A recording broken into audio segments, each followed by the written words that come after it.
Welcome, everyone. Biggs, how you guys all doing tonight?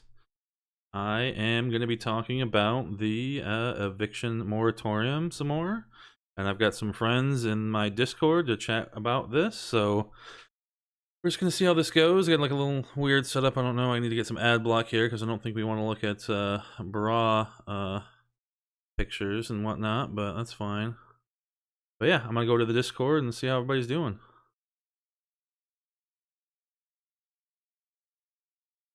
How's it going, everybody? Ichi.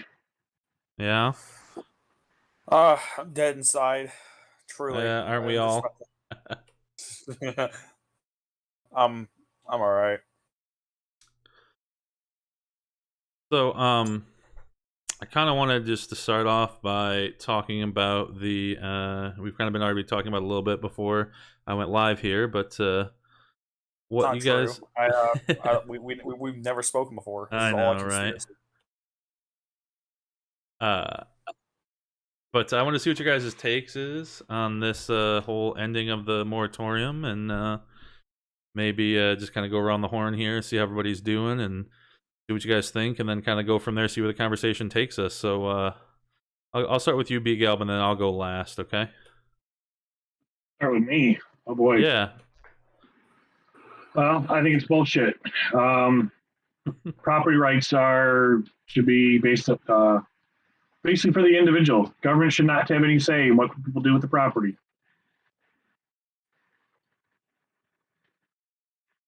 Is that it then? That's your basic. That's all you have to say about it, basically. Yeah, pretty much. I mean, it's wrong on every level. Okay. What about you, clock guy? What do you think? Wait, hello, do you hear me? Yeah, I can hear you. Man, my fucking headphones bugged out. Damn. Yeah, no, I think that people probably need it. Okay. The eviction moratorium. That's about it. Nothing too crazy. I think we should probably put it in place. The Delta variant incentivize people to stay home. All right. What about you, Alexa? What's your opinion on this? I honestly, due to that, I've just not really looked that much into it. I don't really have a affirmative opinion on it. Okay, that's fair. So yeah, so I kind of think I agree mostly with B. Galb. I think there's some like property rights issues going on here with people basically being forced by the government to harbor other people without compensation. I think this very much so goes against the eminent domain clause, as well as also the Fourth Amendment, kind of a little bit. I think that that making people do something without compensation is basically just authoritarian and totalitarian, and I think that that's not what America's about. I think it's kind of ridiculous that we've had the Supreme Court already say that this is unconstitutional and the CDC doesn't have the power to do this. And I think it's pretty despicable that they're kind of overreaching their powers by a lot, and basically just kicking the can down the road and making the eventual situation when it does come to a head actually end up being worse than it is currently if they would have just ended it now. So Wait, the CDC is implementing this? yeah, the basic gist of this is that the CDC is the one that is issuing this state of emergency to make this possible. What happened was previously was they tried to just extend the current one that was in place due to the failure of the Congress to actually enact it as a law or actually pass some type of actual policy regarding it. And when the Supreme Court said that it was unconstitutional, they basically the CDC went back and used the Delta variant and changed some of the instead of having it be universal, they basically narrowed it like maybe like 5 to 10% of the total country being still covered. So I think it was pretty much a you told us we can't do this, so we're going to change a few words here and there and just do it anyways. Let's see. The Supreme Court already said it was unconstitutional, so why is this still going through? That's my question. I'm assuming it has the backing of some like higher power now.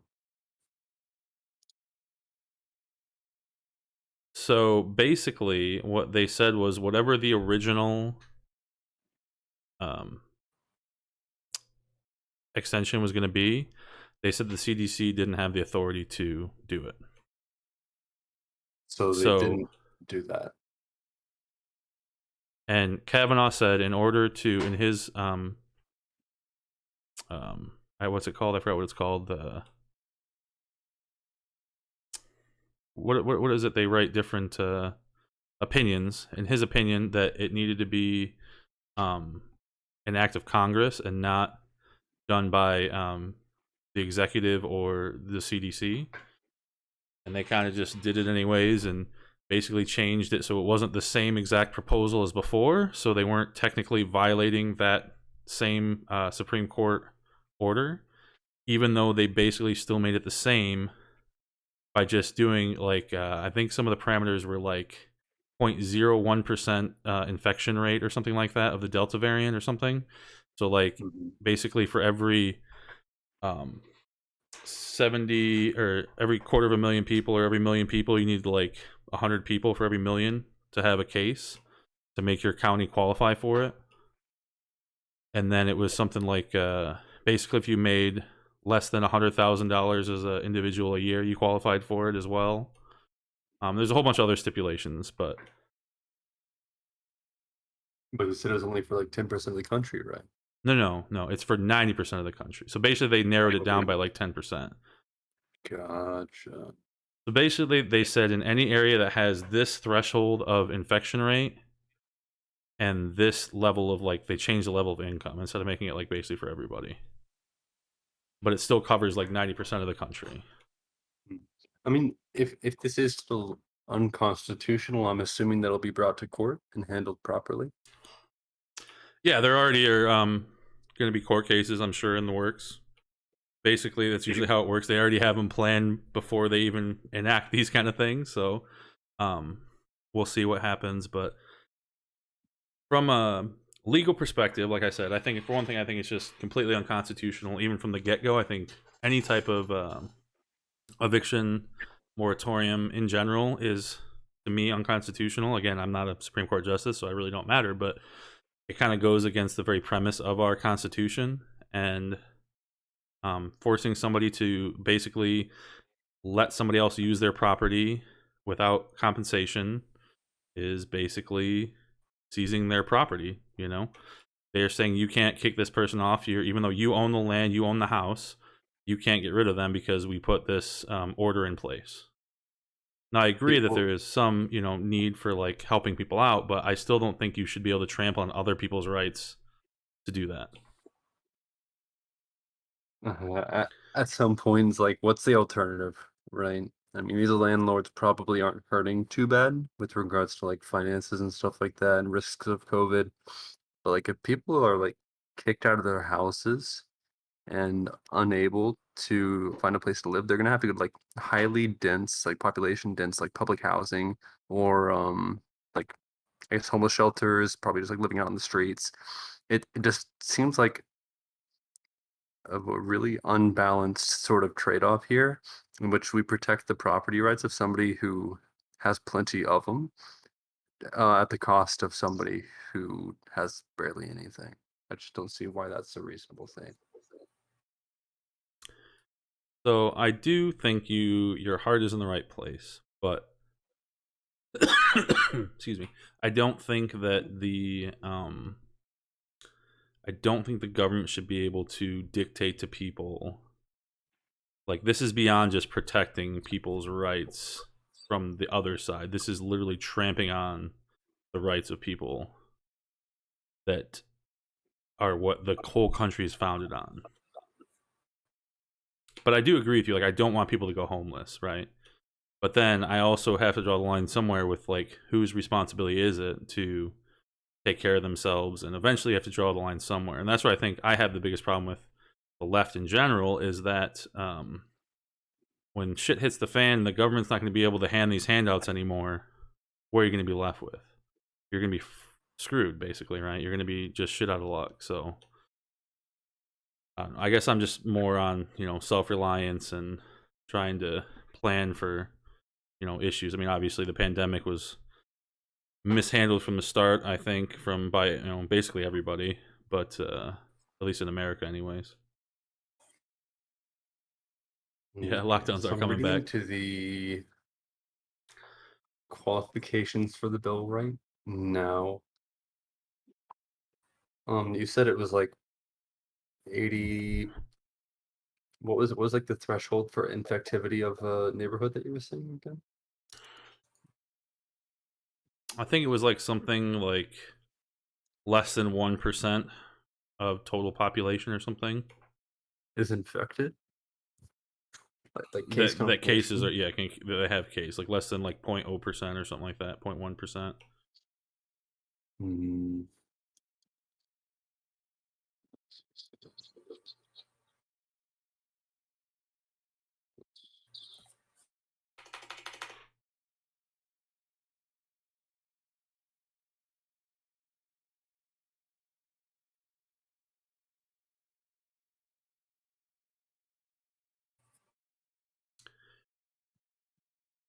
So it looks like they're saying that researchers are saying that this is going to provide relief to over 1/4 a material portion of the nation's roughly 43 million renters. So I guess material portion is the main qualifier here, whatever the hell that means. But if it is just like with regards to persons, it would be like 4.1, sorry, yeah, 4.1 million. No, holy shit, 10.1, no, 11 million renters, right? Um, so that's not a significant portion. I mean, it's significant, right? But it's not like 90%. Seems to be more like 25. Oh, I Where are we can looking at that? looking at the wait, there's no freaking way that this is okay. No, we should be good. Here, I'll send you this. I think this is the 2020 version. It's in it too. And this was on page 6. And let me just double check to make sure that this is the proper statement by the CDC. Um, Oh, let's see. Where's the date on this?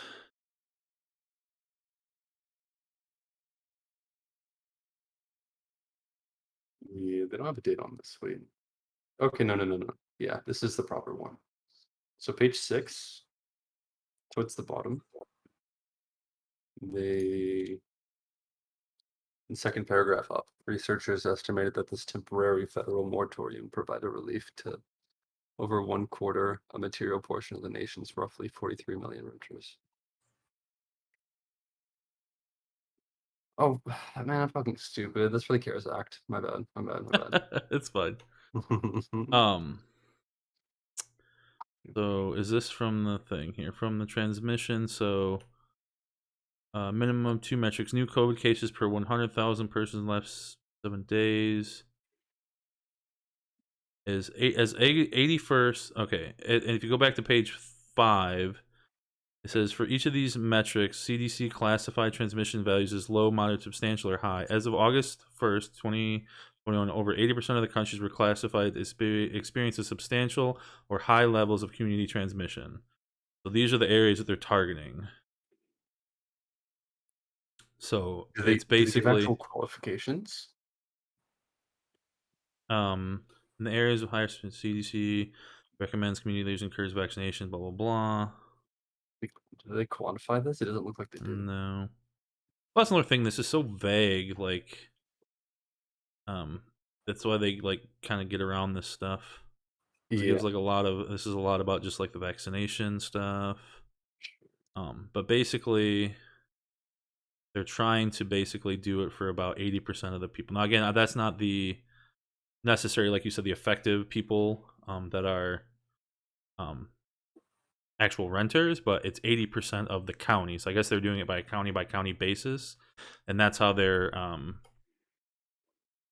getting it so they can make it change, but still encompass the majority of people in general. Yeah. They cite the COVID tracker, so they may actually list here what they consider as problematic.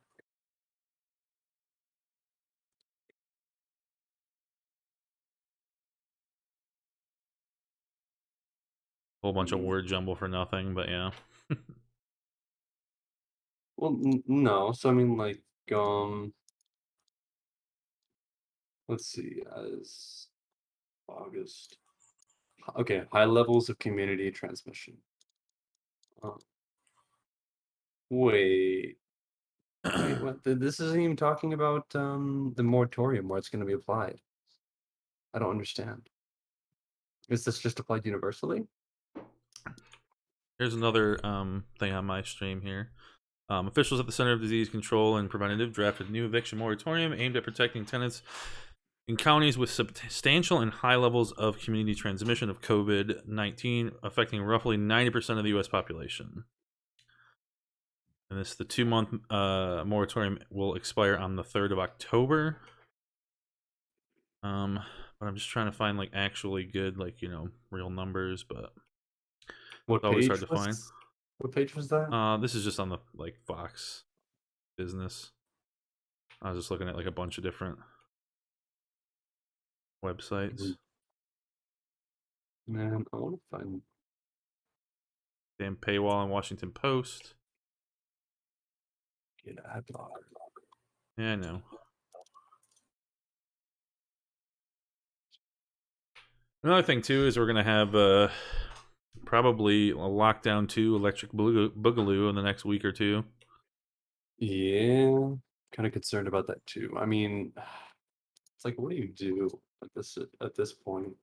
Like, not enough of the population is going to be responsible enough to make this virus not get out of hand. So it's like, what? Yeah, I people are don't. just so over it already, I think, is the problem. Like everybody's just so like they feel like they've been lied to a bunch, and even though I don't know if that's true or not, but like the panic that was the beginning and now it's like basically goes to nothing, when we had things kind of taper off last year a little bit, and then when we went into the fall again, the winter, it kicked back up until we got the vaccines in January.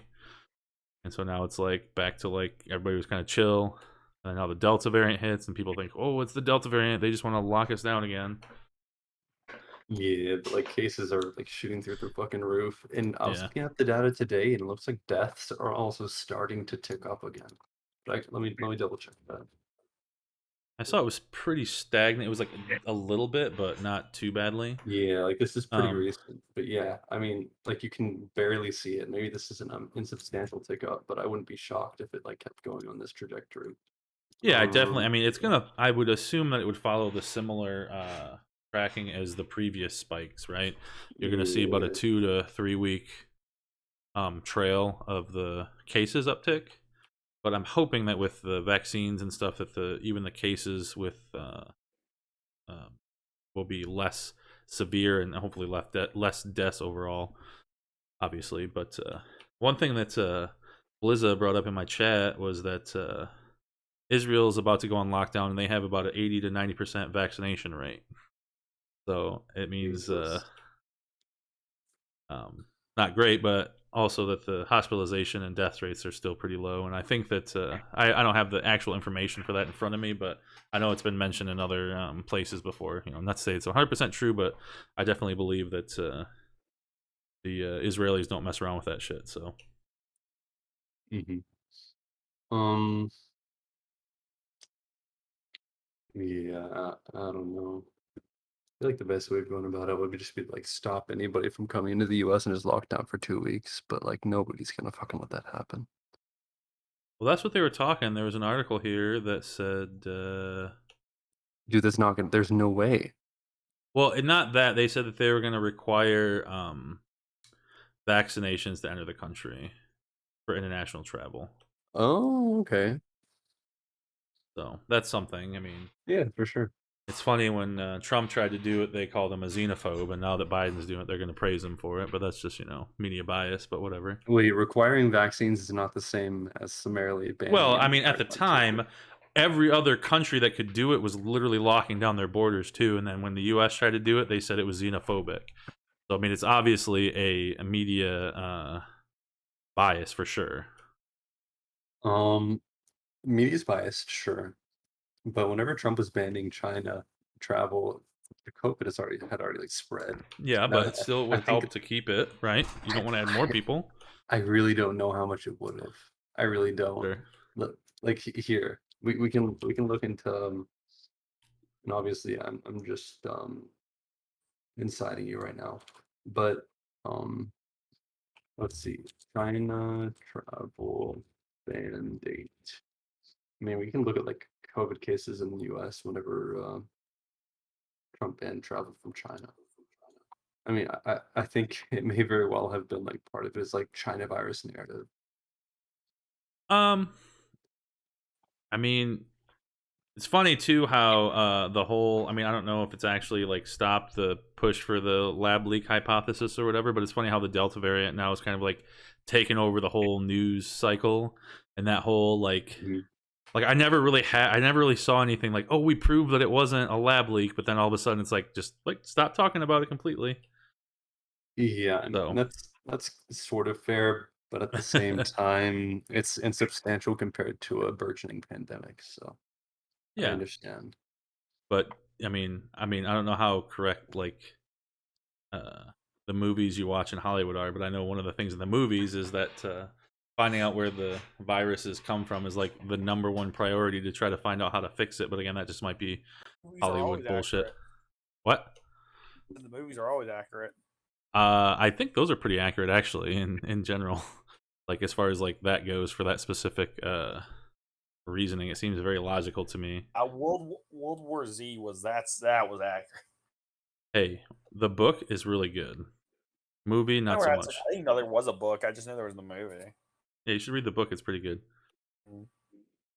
Also, I kicked that guy out because he joined. He's like a super troll. I didn't want him like to jump in here and say some crazy stuff. Yeah, I mean, we can go to a private channel. I thought that Yeah, they were supposed to set me up my own channel, but apparently Big L I never mean, did. What a jerk. we're all mod. We're all mod, so we can just go jump into like a I know. jump to Octagon Live if you want to. Yeah, that might be safer. All Okay. right, let's just. I saw All it right. as soon as he joined. Like, Yeah, that's fair. Yeah, I saw that Blizzard brought up in the chat that there's a new Lambda variant apparently, and I know Big L was kind of Big L. joking about that too in the Discord chat earlier today. Yeah. There'd possibly be a Zeta variant before we know it. I'm telling you, in 2025, there's going to be a super Emperor variant where this is one you just get the common cold and will kill you. You just, I don't know. I know this is a serious disease and it's killed a lot of people, but like for the amount of panic that we had, I just don't think it was really justified. But again, hey, how many lives is losing it money. is justification, you know? Like I Yeah, really I can't. mean, it was totally justified. I mean, now we're talking it down, but it was a huge issue. Oh yeah, Like, definitely. Like I was like okay, when it first like when everything first started happening like March of last year or whatever, like April, like we like stopped doing cuz my daughters had birthdays in the spring and summer, and we like didn't do any family birthdays. Like we literally like we had them like come by and like stand outside of our window to like do like presents and stuff, like so way they could see her opening her presents and things like that. So like we were super like strict about it. But like where I live, there's like no like it wasn't bad like at all. So Like here's like here comes the issue, right? This is a serious thing. This is a really serious disease, and we can all understand it's a serious disease. The problem is when it came to how we would have the media cover it. They would cover it like this was the end of the world. Like they would cover it like it was just coming to the end of time, and it was for like massive rating pushes. They didn't like they majorly like embellish stories, consistently made up things and stuff like that. They just were not true. I mean, for long periods of time, they were claiming that like people who were between the ages of like 8 to 15 were dying faster than old people were. And like they were in with that stuff for like 2 days and they dropped it because it wasn't true. Like they were just making these like crazy stories.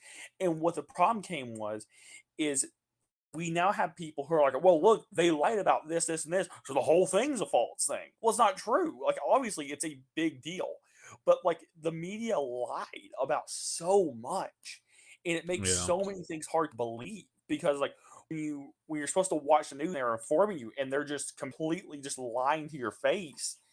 Like that's a problem. Yeah, it definitely is. It's hard to know what to trust, and I definitely found, especially now being in the more, debate centric Twitch politics sphere. Basically, what it comes down to is one person will find a group of studies that say one thing, and then the other person finds a group of studies that discredits those studies and says another claim, and then just argue about who is the better sources, and then just everybody leaves and nobody has any real solutions. know, Um, you thank George W. Bush for passing it to where media groups should literally say anything without any consequence. right, right. Um, but I don't know. I just think that like in this era of so much more connectivity and so much more information sharing, that we have even less information, good information anyways, and more stupid people and stuff like that. But Well, the information's out there, but people aren't willing to look for the information to find. Is the issue is they turn to mass media platforms, which are really corrupt or just completely lying to your face, and people are actually looking for some unbiased or the truth. They're right, looking for just this really easy click thing. So this is where like CNN and Fox come along. And it's what makes them so bad is because when I say things like mass media is cancer, it's physical cancer because they're telling people things are not true and it's hurting people. Like because they're telling millions and millions of people things that are so factually untrue, it leads to harm. It can lead to people getting killed, murdered. Like all these issues come from that, and like it baffles me that people just like they're just okay with that. And like it's bad. It's really, really bad. The media should be able to be held to this standard. And if they do things like this, they should be punished for it. Because at before George W. Bush, if let's say during Vietnam they did specifically, they would push like stories that were untrue, and the media platform who pushed that story or the person who pushed that story could be punished for that, could be fired, fined, sued, stuff like that. Now they can say whatever they want and get away with it. It's so fucked. yeah, it definitely is pretty screwed up, and especially when nobody gets held responsible. Like, I mean, you see it all the time where like they'll have this big story about some crazy thing that happened, then somebody comes back and says, "Hey, that's wrong." Then you get like a retraction that's like a little tiny little thing or like a little tiny disclaimer in like another article that like nobody sees, right? So Yeah. like, and like they don't change a lot of those articles to start with. They just put that little disclaimer in. So when you look up that stuff, even if it's wrong, you still might find that later on down the road. And that's kind of how they perpetuate these lies. Another thing is sometimes they'll stealth audit or stealth edit. I mean, their things where they'll have like a crazy headline, but then change the article to say something completely different, but then leave that headline that gets posted on Facebook and Twitter and all that. Yeah. So then when people go to like look at that, they're like, "Well, shit, this doesn't say even the same thing at all. What it was meant to say, a month ago." It's Yeah. just so So this dishonest and ridiculous. this all started right after 9/11. This started right after 9/11. So George W. Bush passed it to where mass media platforms could say anything without having a consequence.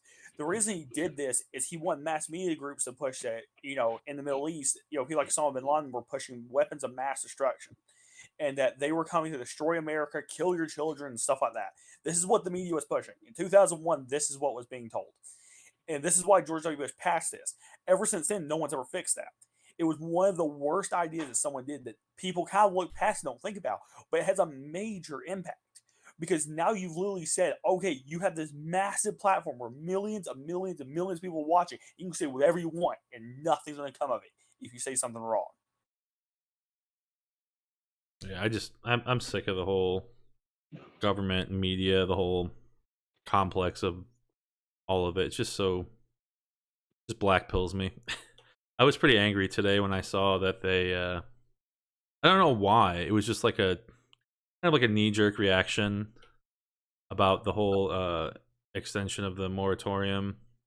Because like I understand, like I want people to be helped and I don't want people to go homeless, but like eventually this shit's gonna hit the fan, and I don't know what the ramifications are going to be, but I feel like they're not going to be good. Like, I think it's just going to fuck everybody really badly. But again, maybe we'll just keep pushing that can down the road and nothing will happen. And, you know, from the money supply going up with all these, you know, spending bills the last year, with the new infrastructure bill that's coming up, you know, I just don't know what the dam can hold back anymore. You know, the feds only can do so much to keep the rates low and not go negative, and just, I don't know. I just feel like we're teetering on the edge of a even worse collapse than 2008, you know, like. Yeah, I mean, especially just coming out of a pandemic and a lockdown. Well, not going out of a pandemic, coming out of a lockdown and possibly into another lockdown. I mean, like, we're in dangerous Yeah. territory. And the weird thing for me is too is like I'm like one of the main benefactors of this whole thing, like, and I'm still pissed about it. Like, I mean, maybe I shouldn't be. Maybe I should just keep taking this money and just fucking feed me the money. But like, I've been able to do so much, like, because I didn't have to be off work. Like, I took like a 2-week furlough, but that was fine because I was, you know, prepared for it, and I didn't get the bonus unemployment, but I got my normal unemployment. And Clockeye and I talked previously about the how much free money you would get by being unemployed through this pandemic, and it was something like, It's also untrue because we've never spoken before this time. no, I said Clockeye. None of us have ever spoken to each other until this Okay, now. sure. Okay, it's ever Sure. existed. But I know Clockeye left. I'm not sure where he went to, but He's having connection issues. yeah, I He, like, thought it joined- seemed like it. Yeah. But basically, we figured out something like, you know, again, you do have to apply for work, and you do have to, you know, follow whatever stipulations. But for one thing, they made the application process a lot easier for the most part in most places. They made the qualifications a lot less stringent. They basically made it so that everybody would have a chance to, you know, get a chance to get this money. So if you did it for the full time, you had the $600 for like 17 to 24 weeks. Then you had the $300 additional for at least 24 weeks, if not longer. That's still going on today, at least in the states that are mostly Democratic states, where the Republican states cut off that extra 300 because they felt that it was a net negative because people weren't working. And that's the thing. Okay. We need to incentivize people to get working. We need to incentivize people to like prepare for this kind of thing, save up money. Because like I don't understand why so many people weren't paying their rent. Like obviously, if you're completely off work and you're like especially if you live in a Democratic state, I feel really bad for you because you basically were forced not to work at all. At least in Republican states, like a lot of places were like somewhat reasonable. Like my work did like a lot of work from home and you know where we could and stuff like that. So welcome, Sprouticus. How you doing? Doing all right by yourself. Oh, I'm doing pretty well. We're just talking about the eviction moratorium and all that fun stuff. And how you, what are you up to tonight? I'm just chilling. I'm probably not gonna stream tonight, just because my Okay. allergies are going insane. So Oh I'm yeah, sorry. find an excuse not to debate people. How fucking normal. I mean, if I was in a stream, then I would just like probably take some like Flonase and suck it up. I disagree with your point. My allergies are just going insane. Yeah. I disagree.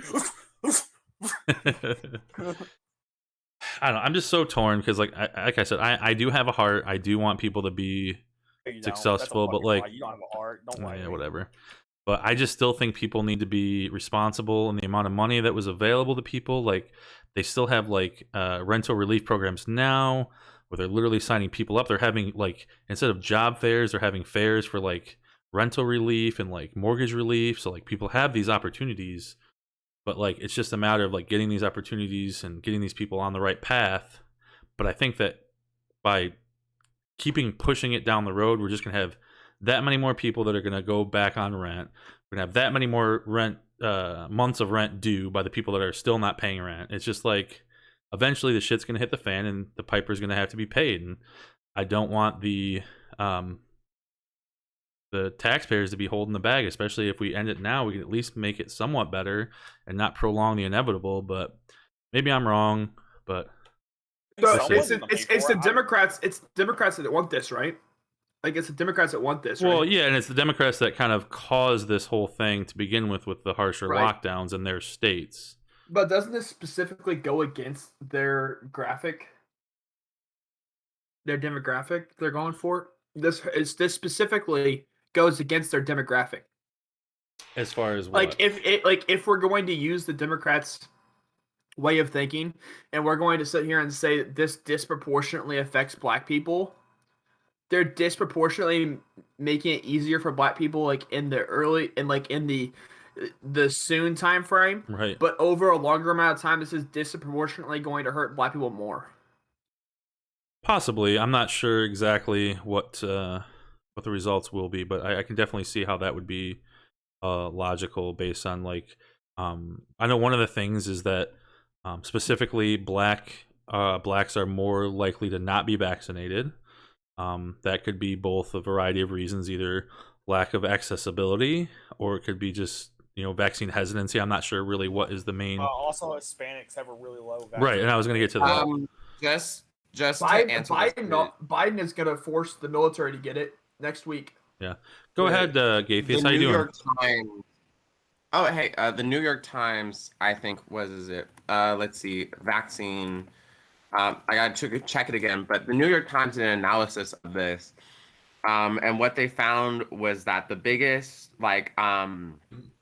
signifier of whether or not you had been vaccinated was on whether or not you got it was either, I'm pretty sure it was like a college degree, where the big divide between African Americans and white people is not actually like explained by like even historical precedent. It's just since black people disproportionately don't have college degrees, like black people are just disproportionately not going to have like vaccines.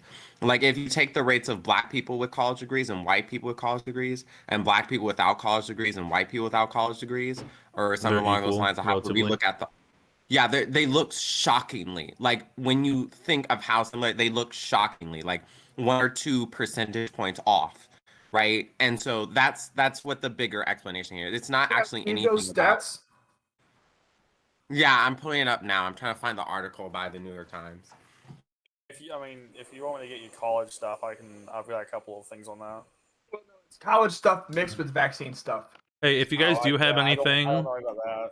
if you guys do have anything you guys want to post or whatever, and about this discussion, put it in sources, and then I can pull it up on the stream too. Right. I'll let Gaithius do it because it was his point. Yeah. Oh my god, it was a while ago. Okay. Class. Maybe they put it under class. Yeah, my state, Tennessee, is the 3rd lowest vaccinated state there is in Well, America. no, it's actually false. What according to the USC Dornsife, what Gaithius was just saying is actually false. So with the college degree and being white, 8% are vaccinated, 46% are likely to be vaccinated, and 35% are unlikely, and 11% are unsure. If you're black and have no college degree, Wait, 8% of white people with So- college degrees are vaccinated? That does Yes. not make sense. no college degree, 8% are vaccinated. Black with How no many college. people in the United States with college degrees? Holy shit! Can you? Oh, sorry, I didn't mean to sorry, go on. Okay. So black with no college degree, you've got 7% that are vaccinated, and here's where it drops off. 37%, only 37% are likely compared to 46%. 32% are unlikely, which is 3% off of off of whites, which is 35%, and 23% of no college degrees are unsure. Now you can also look at it here. White college degree, you've got 16% that have been vaccinated, 61% likely, 19% unlikely, and 4% unsure. Black college degree, 13% likely, 45% unlikely, 33% unlikely, and then 9% unsure. So there is a difference between race. It's not just college degree. It's not just a couple percentage points off. Okay, I found the article. I'm just gonna cite the statistics and then I'm gonna put it. I don't know how to link it, so I'm just gonna try. It's if you want to Google it yourself, New York Times, the vaccine class gap. It's by David Leonhardt, and it says the biggest vaccination gap isn't based on race or partisanship; it's based on class. And then he analyzes. It says, I'm trying to see where he gets the data from. But it says that for college graduates, white college graduates are 76% vaccinated, and black college graduates are 78% vaccinated, while versus non-graduates, 51% of whites are vaccinated and 43% of blacks are vaccinated.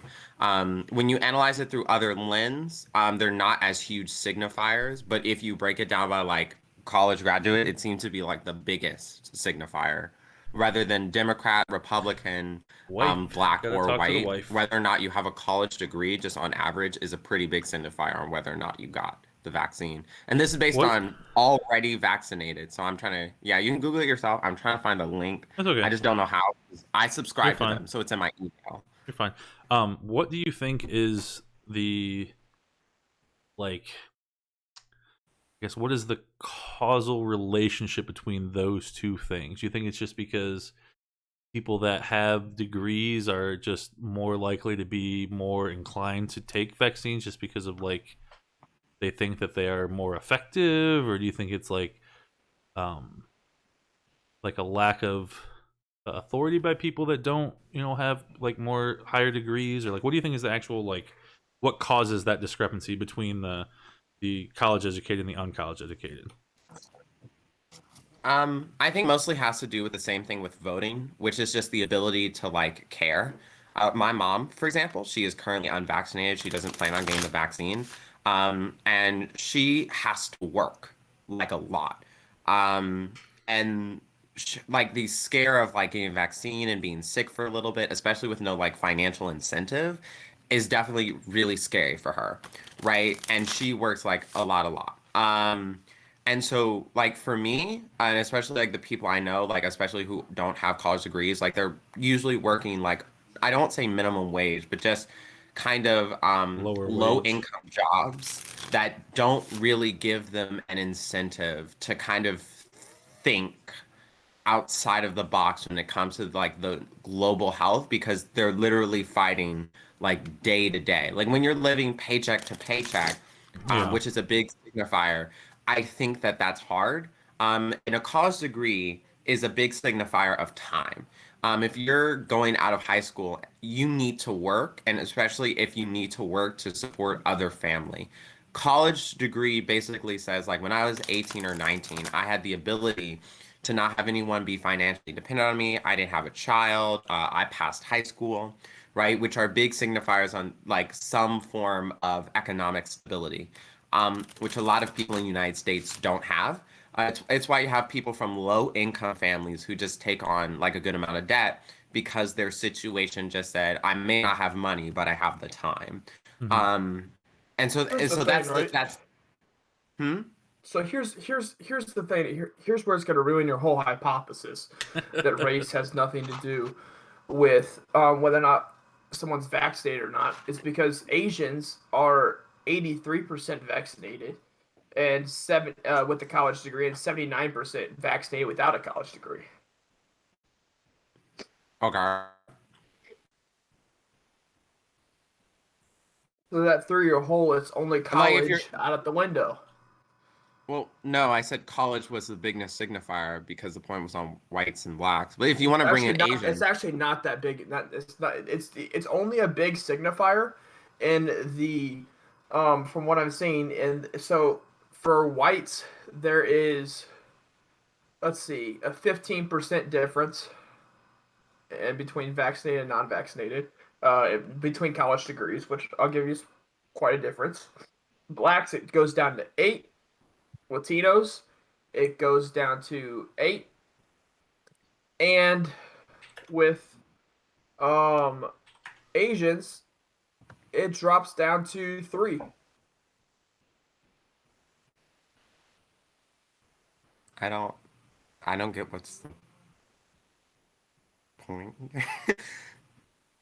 The point is that those figures are not huge figures uh, between college degree and no college degree. Difference in vaccination. Those aren't huge figures. So you're saying that a college degree is the biggest signifier when it's not. Maybe I'm just looking at different statistics because from what I have pulled out, Again, I'm looking at the like straight facts. This is Understanding Coronavirus in America by USC Dornslife Center for Economic and Social Research. These findings are based off of I'm just gonna use a 6,000. snip These tool. these findings are based off 6,231 participants. Margin of sampling of There you error is plus or minus 1 percentage point for all U.S. residents, and range from plus or minus 2 to plus or minus 12 for racial / ethnic subgroups. So I think if you guys all look in the sources tab, yep, that's similar to what I looked at I here. put it there. Okay, yeah. Basically the So same chart. this is what I was referring to. Who did that study? Where's the That I found information on in that the study? You can look at the one that I posted, Sproticus. The one that I posted is from University of South Carolina or Southern California, USC. Okay, so we're looking at the same stats. It says random survey of 2,097 adults conducted from April 15th to April 29th, 2021. Not all figures total to 100%. Even here, white with a college degree, there's 61%. This is the same stats I was reading off, by the way. 61% for whites with a college degree, 45% for black college degree. That's both these are college degrees. That's still a 16% difference. It's a 16% difference between white versus black, and both have college degrees. So we've taken out the college degree difference, and we're still seeing a huge difference between being white and being black, whether or not you're vaccinated. Can you like just put that in sources? Yeah. Again, I'm skeptical of your source because I don't see anything about the study, who the study was done on, where it was done. I don't see anything like that. Gaithius, why don't you look in the sources that I posted right above? No, don't worry. I'll make it easy for him. I just cut it out. Okay, because I've got it pulled up on my stream too, so you can see if you're watching the stream. But that's still a 16% difference. And if a president won by 16%, that'd be considered a blowout. Yeah, it's okay. So I think I found a working thing. Okay, so I'm gonna be because I think we're just working with different sources. Okay, so no, get away from the New York Times. What? Yeah, this is an incredibly bro. This source. isn't. Oh, New York Times is not a verifiable source. Anyways, this is an EDU site. That's fine, but you do listen. So can you listen? That your source is incredibly. Hold on. Atheist, are you incapable of listening? Sprout, hold on. Gaithius, Sprout, finish your point, and then I'll give Gaithius the chance to rebut and go without interruption. Okay, so go ahead, Sprout. Okay.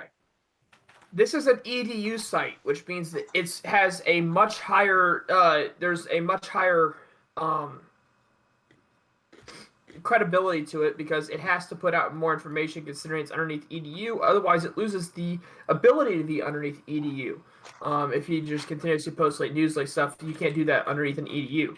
What you're posting is a news which is going to have an inherent bias. Inherent. And New York Times is inherently left. So they're of course going to argue the left's points. This is based off purely a study, and I'm looking at just purely the study, and the study was done by USC Dornslife Center for Economic and Social Research. Now, looking at that study, we've got the numbers that we're pulling up. You're refusing to use these numbers and only sticking with New York Times, which makes me skeptical of anything you're going to say because you're refusing to use the numbers that comes from an EDU that tells us how this study was done, etc. and so on, and you'd rather go with the news source, which is going to be inherently biased. Okay. I think we got that, Zach. Go ahead, your rebuttal, Gaithius. Okay, so the source that Sproutica's posted in sources, I don't know about anything beforehand, is incredibly wrong and incredibly old. So that's the main problem. If you actually Google right now how many people are vaccinated, just literally just Google, it'll say 165 million, which is about 47.55% of the American population.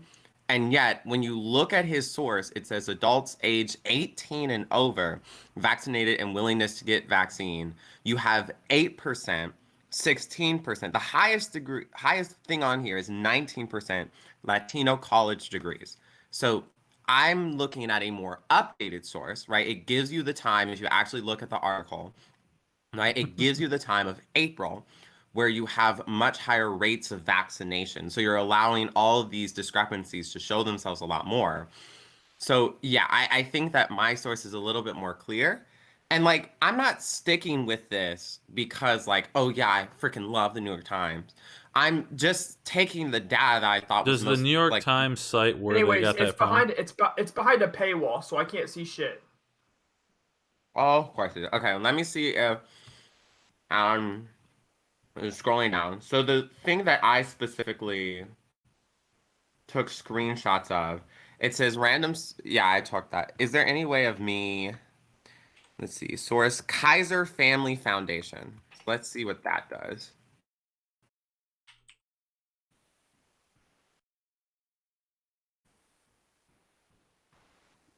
So the Kaiser Family Foundation is a let's see, COVID vaccine. So it's basically a vaccine rollout organization. That's what the New York Times cites it as. So they probably just made people like fill out or use people and said, "Hey, can you fill out this random thing when giving out vaccines or just being in these medical?" So of course it's a rollout, right? Who's so they're this? going to have very, very skewed statistics if it's a Yeah. rollout, because the people they're going to be talking to are going to be going there to get a vaccine. Interesting. Their statistics are going to be unnaturally skewed. Well, again, their statistics seems to line up with what you're saying. I know Like- that's why you're using it. no, like if you look up how many people are vaccinated and you look up the actual source, it seems Yes, to match. okay. So you're saying it seems to match. You haven't done any of the math. First off, I can tell you exactly when the study I'm talking about was done. The study that I'm talking about was done, and I'll tell you exactly how they did it. Finding this release is based on 6,231 participants who responded between January 20th, 2021 and February 16th, 2021. Margin of sampling of errors plus one. My source. Okay, wait. Can I?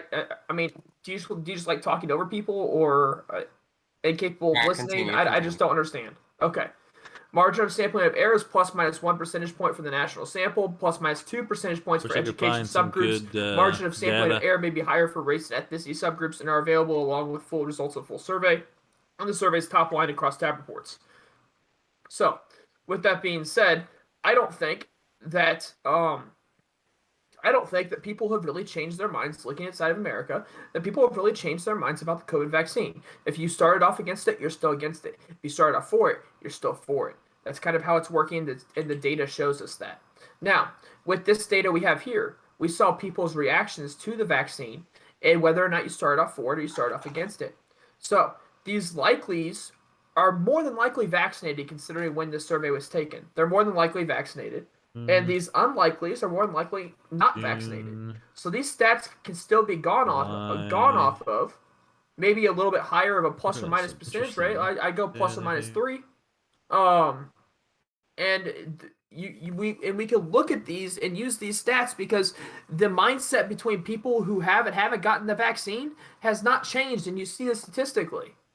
That's why Biden is trying to push money to people to get vaccines. He's trying to bribe people into getting vaccines. They did the $1 million lottery in Ohio for people that got vaccines. Now they're trying to bribe people to get a vaccine. Yeah, they're trying to pay them $100 to get a vaccine. It's from the source own admittance, it's like 3 months older than mine, so I am using significantly more current data. Also significantly more biased. Sure, that's fine. It's a vaccine rollout. That's fine. Yeah, that's fine. But what I would say, again, is what's more important here though is what is the like? I still don't know why. Like I appreciate the data and everything like that, right? But like I want to know the actual like reasoning why people like, because I have a degree, right? I'm not vaccinated. I'm not gonna probably get the vaccine, probably at least for a little while yet.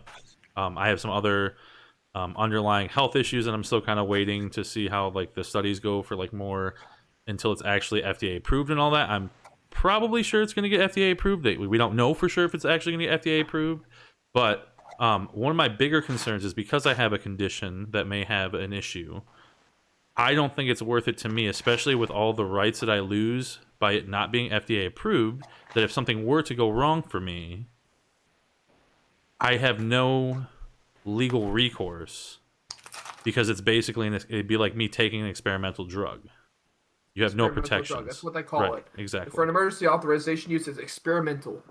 It says it in the authorization. This is an experimental medicine. I mean, I feel like that just means you should take the vaccine more. If you have a condition that makes you legitimately worried. No. Hold on, Zach. Wait, no. hold on. What the fuck did you just say?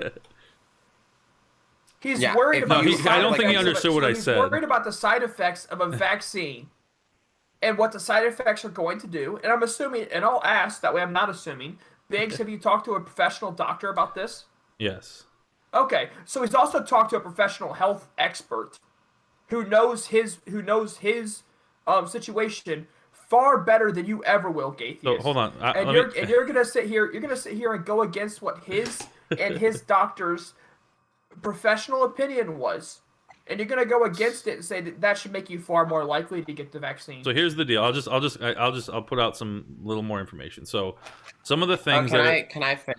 Yeah, go ahead. What I was gonna say because I was interrupted. Yeah, that's fine. Go ahead. Yeah. So if you do have like a legitimate condition that makes you worried about the vaccine, I would be surprised if there was like not the same condition for actually COVID. But I was gonna say before Spartacus just interrupted was that like the best thing I could suggest for you to do is just talk to your doctor. Like that's the best thing like I can suggest any person to do. Because again, I don't think that it's experimental is meaning of anything. If you're not getting it from like a medical professional that says like you shouldn't take this vaccine, I think that like the reasonable risk of spreading COVID even more and more because it is a pandemic, is just like there. Like again, there will always be people who can't take the vaccine, immunocompromised, et cetera, who are just way too sensitive, and that will always happen. But I get really cautious when people say like I'm really worried about the vaccine when there is like an actual like disease. So like talk to your doctor. So I have a question for you. You don't have to answer if you don't want to, but are you vaccinated, KPS? Yeah. Okay. Did you get it from your doctor? I want to say yes. It was from the same. It wasn't from the same person, like my personal doctor, but it was from the same place I normally go to get checked out. Okay. There's one thing, and I don't know if this is true or not, but I was gonna let me just finish real quick. One thing I have heard, but I'm not sure if this is true because I haven't experienced it myself or seen any actual data on it. But from what I've heard, if you go to your actual physician and ask them to like prescribe or administer it, they will not because they don't want to take on the liability. That is something that's kind of sounds. Go ahead. I'm sorry. That just sounds really like silly, because the only people who can administer these vaccines are like doctors. Like they're the only people who are trained to do it. So I mean, I can see individual doctors saying, "I looked at this. I don't trust this being consistent." I'm not talking about that part of it. I'm talking about the liability. Yeah. What are you talking about? So basically, because of the same reason that it's not officially approved, and that the liability, there's no recourse for any legal action with the vaccine producers and all that stuff. That if doctors do go out and give these, they could be on the hook if something goes wrong, and that's why they're hesitant to do that. And these are medical professionals, so the fact that medical professionals are hesitant to even give these to people kind of makes me question how, reliable they can really be. And I think that they are reliable personally, but I can see how this type of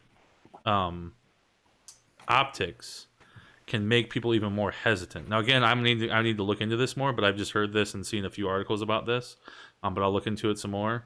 But from what I understand is that you actually cannot, for the most part, and again, your doctor may be different, but most doctors will not give this because of the liability issue. Okay, so the next quote is coming from the person who invented the mRNA technology, which is used in the coronavirus vaccines. These are mRNA vaccines. He's quoted saying this. One of my concerns is that the government is not being transparent with us about what those risks are. And so I'm of the opinion that people have the right to decide whether to accept a vaccine or not, especially since these are experimental vaccines. A Norwegian study conducted of 100 nursing home residents who died after receiving Pfizer's corona shots. They found that at least 10 of these deaths are caused by the vaccine. I like how I got my factoid. Young adults, the prime of their lives, are being chat, forced to take the vaccine feed me because all the facts. Tony Fauci said that. I need you in here when I'm debating people so you can feed me all the info. Like he said, contending Big Malone's Papa Fascist expertise makes was him the single most qualified person to share information about the technology and warrants him a right to speak. This is a fundamental right having nothing to do with clinical research ethics, he said. And so my concern is that I know that there are risks, but we don't have access to the data, and the data hasn't been captured rigorously enough so that we can accurately assess those risks. And therefore, we don't really have the information that we need to make a reasonable decision. This is the person who invented mRNA vaccines. What's new? Audrey's expecting. I mean, okay. You can get a Johnson & Johnson. It's not an mRNA vaccine. If that's like your main concern. And Johnson & Johnson has also come out it's been pulled back several times. That Johnson & Johnson has. Cool. I'm just listing alternative. I mean, I wouldn't really trust the Johnson & Johnson either because the Johnson & Johnson has been shown to have issues, right? Actually, CVS actually stopped giving Johnson & Johnson vaccines because of the issues Johnson & Johnson is having. My issue here, and that this is all nice and this is all important. Critique in the scientific field is very important. As a person who loves mathematics, who loves statistics, there are various ways that you can look at data that can mean like very important things. And I think the way you have to extrapolate is very important. But my problem here is, once again, this is a scientific realm. Like when he says, like, I have problems with the mRNA, no one here, at least from my understanding of the education, is actually trained enough to know what his specific complaints are and the specific problems associated with it. Okay, fine. I'll go with it. I'll go further down. Ready? That's one of my other objections that we talked about. Yeah, the WHO thing, seems to be more I'm going to continue reading what he said. They want to get more underprivileged countries. That's one of my other objections. We toss around these words, risk-benefit analysis, casually as if it's deep and sincere. It's not. Normally, at this stage, the CDC, Advisory Committee on Immunization Practices, would have performed those risk-benefits analysis. They would be data-based and science-based. They're not right now. Malone also said he has a bias that the benefits probably don't outweigh the risks for younger people who are being encouraged or required to take the vaccine. Times of Israel. I could say that the risk-benefit ratio for those 18 and below don't justify vaccines. And that's a pretty good chance it doesn't justify vaccination in very young adults. Personally, or smaller form. As such, then YouTube decided to remove the YouTube video in which he was saying this stuff, which the doctor that invented mRNA vaccines YouTube decided that he was spreading misinformation about mRNA vaccines, the thing he invented, because that's what inventors do, is they go out and lie about the risks they might have. Interesting. So, I mean, are you a scientist? Okay. I got to ask, are you a scientist? Do you have your doctorate? No. Right, yeah. So you don't have your doctorate. Already. I don't have my doctorate. But yet I'm listening to someone right here who does have his doctorate about the risks of the mRNA vaccine. And I'm deciding, with the advice of my personal health doctor, who also has a doctorate, I'm deciding that it's safer for me to wait it out than it is to get a vaccine at this moment in time. But you're sitting there from your happy side of the fence, listening to CNN, MSNBC, and fucking who else, who God knows what else you're listening to, right? Probably New York Times. telling you the vaccine's A-okay and everyone needs to go get one. They need to go get one now. Disregarding that some people may have health issues, some people may have issues to where they can't get the vaccine or shouldn't get the vaccine, such as migraines. Disregarding all of that, but that's what you're saying. You're just repeating what's So coming out of the left. the the the problem that you have with this interpretation is, again, you're correct. You're not a scientist, and neither am I. So when someone again makes those complaints, you're not really adjusting anything. For example, when you say, "Oh, so you're just assuming it's safe," no, actually, the data on how safe it All right, is, let's watch this little especially thing when you here. look at some short term, even some more long term, because it's actually been out a couple months, is there. There are active studies on it, and that was one of my bigger problems, that there are thousands upon thousands of pieces of information out there that scientists are actively looking at, not just this one doctor. Okay, who I I'm think gonna very- play a does the clip from my FDA chat here of the actual that Dr. Malone that we're discussing here on Okay. talking about that. So I'm gonna play that while you guys talk, but I'm gonna mute myself and then come back in a No, minute. I'm Okay? gonna watch. I'm gonna watch. It might be Okay. good. All right, I'll watch it too.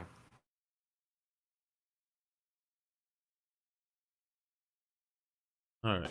Chase First Bank. Of course, we got a ads debit here. card for kids and a set of tools to help them learn good money habits. By creating allowances and assigning chores, they can practice earning every day. With a debit card just for them, they'll learn Stupid smart ads. spending firsthand. I hate ads. While you monitor and set accountable. You get ad blocker. God damn it. And using have it their more own prepared. Chase mobile app, they can set big savings I hate goals. ads. Come Open on, a N Chase 5, First banking 4, account 3, today. 2, 1. I know. There's a delay. So what explains those numbers? This appears to be happening. Why is it happening? Well, a physician called Robert Malone tried to address that question recently in a podcast that was broadcast on YouTube, but YouTube immediately took it down. Now, they did this even though Dr. Robert Malone may be the single most qualified person on planet Earth to discuss this subject. Why? Because he helped create the mRNA technology behind the COVID vaccines. We think he has a right to speak. Dr. Robert Malone joins us now. Doctor, thanks so much for coming on. In a way that's accessible to non-scientists, I hope you'll tell us, do you have concerns about these vaccines for people who aren't at great risk? Yes. I think that one of my concerns are that the government is not being transparent with us about what those risks are. And so I'm of the opinion that people have the right to decide whether to accept vaccine or not, especially since these are experimental vaccines. This is a fundamental right having to do with clinical research ethics. And so my concern is that I know that there are risks, but we don't have access to the data, and the data haven't been captured rigorously enough so that we can accurately assess those risks. And therefore, for folks like your audience, you and me, we don't really have the information that we need to make a reasonable decision. Here's a simple formula that most people use when they're trying to think about, should I take this or that pharmaceutical? Do the benefits likely outweigh the risks? So for the specific the largest population in America being forced to take the vaccines right now are college students, kids between 18 and 22, a huge number of whom have already had and recovered from COVID, very few of whom stats show will die from COVID. For that population, particularly those who've already had the virus, do the benefits outweigh the risks in your view? So I have a bias that the benefits probably don't outweigh We're the just risks putting all in the that information out cohort. there. But unfortunately, I'm the not risk-benefit anti-vax, analysis is really. not I mean, I being have done. So that's one vaccinations. of I have my other daughters have objections, is that vaccinations. we toss around these I'm just words not getting this risk-benefit vaccination at the analysis moment. casually, Yes. as if it's But we very will deep see. science. It's not. Normally, at this stage, the CDC ACIP would have performed those risk-benefit analyses. They would be data-based and science-based. They're not right now. It's kind of a little bit of the seat of the pants, and that I really object to. So you ask me, do I think the risk-benefit ratio is appropriate for this age cohort? The truth is, I can't really say. But certainly I can say that the risk-benefit ratio for those 18 and below doesn't justify vaccines, and there's a pretty good chance that it doesn't justify vaccination in these very young adults. It's hard to believe that anybody would push universal vaccination on a country of 340 million people without getting the data you say don't exist. How did no one think to do that? I think that what we have is a structural problem in how the databases were built and how they're being analyzed. My understanding from colleagues inside the FDA is that the CDC is overwhelmed. They aren't even processing the data they have. And by the CDC's own admission in their recent MMWR report on safety and pregnancy, the vSafe database, which is the one that they hold internal, is so poor that they can't draw any definitive conclusions about whether or not these vaccines are safe in pregnancy. They believe they're generally safe, but the databases aren't sufficient to really demonstrate that. We're left in a position where we're waiting for data from places like Norway, Finland, Scandinavia, and That's what an hopefully anti-vaxxer from, would say. Israel, to back up our decisions in public health. All right, let's close that.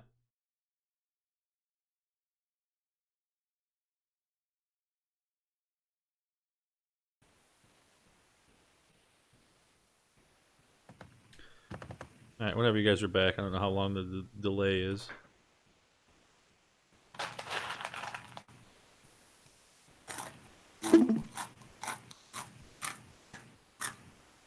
think we need to give like Sproutkiss a second. That's fine. Hey, what kind of cards were you shuffling? Just playing cards or something else? Oh no, I was eating. Yeah, they're playing cards, but I was eating this time. That's the no, little I know thing you were in the eating this time. background. I could hear you crunching, but I was just curious. I wasn't sure if they were like something cool, like Yu-Gi-Oh or Pokemon or Magic cards or something cool, you know, some nerd thing. I used to do so much Yu-Gi-Oh. I used to be obsessed with Pokemon.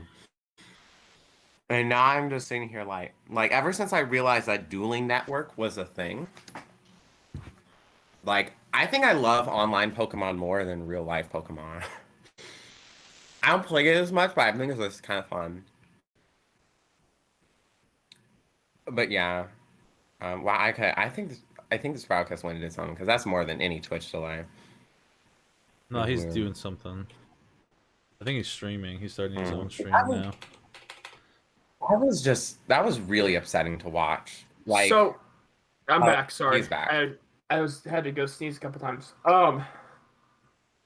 So I almost read word for word what he said in that video. And I agree with this person, right? And somehow Gaithias doesn't agree with him, even though he doesn't have a science degree. He didn't invent the mRNA vaccine. He's got significantly less information this person does. FDA doesn't even think this is a great vaccine. Otherwise, the FDA would give its full approval. But somehow Gaithias has more information than the CDC, the FDA, the mRNA, the person who invented the mRNA vaccine. He has more information than all three of those people. What's your level of education, if you don't mind me asking, Gaithias? I finished high school. You finished high school, so you don't have a college degree? Nope. So no college experience, but he knows more than the FDA, CDC, and the inventor of the mRNA vaccine. I'm interested in how you think that you have more information than all those people combined. Yeah, so first, that's a lie. The reason why the FDA isn't approving the COVID-19 vaccine has nothing to do with because they believe that it's poor. That is absolutely ridiculous. If the FDA had any insinuation that the COVID vaccine was just not like working as intended, they would try to stop the actual CDC. They wouldn't just stand there and be like, well, we don't think it's good, but y'all just do what you will. So I said they don't think it's a great vaccine. They don't have the information. They don't have the information to give its full approval.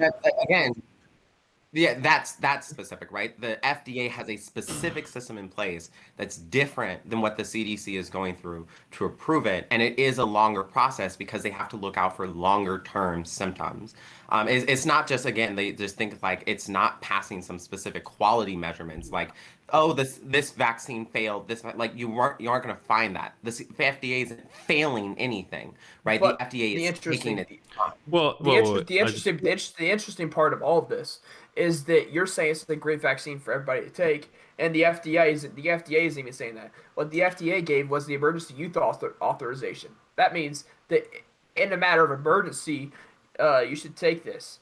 People underneath 30 or 40 years old are not in a matter of emergency. They're, as a matter of fact, probably going to be able to survive COVID.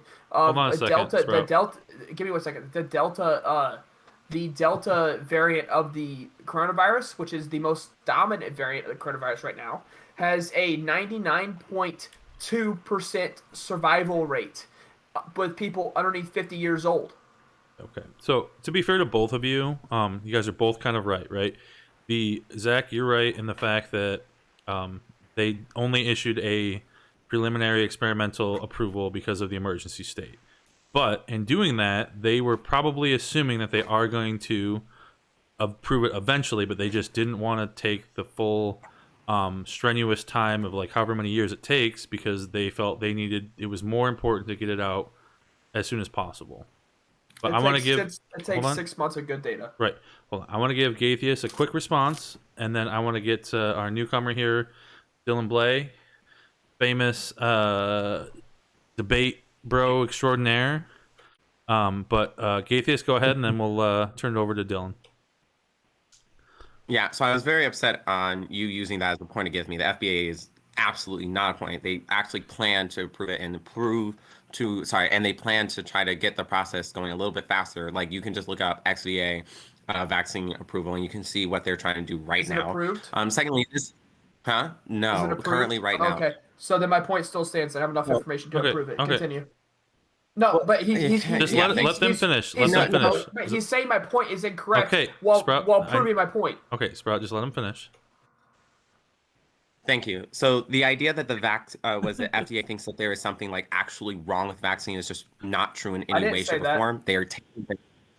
Well, okay, fine. You heavily implied that because the doctor who actually I didn't imply that. Did. Okay.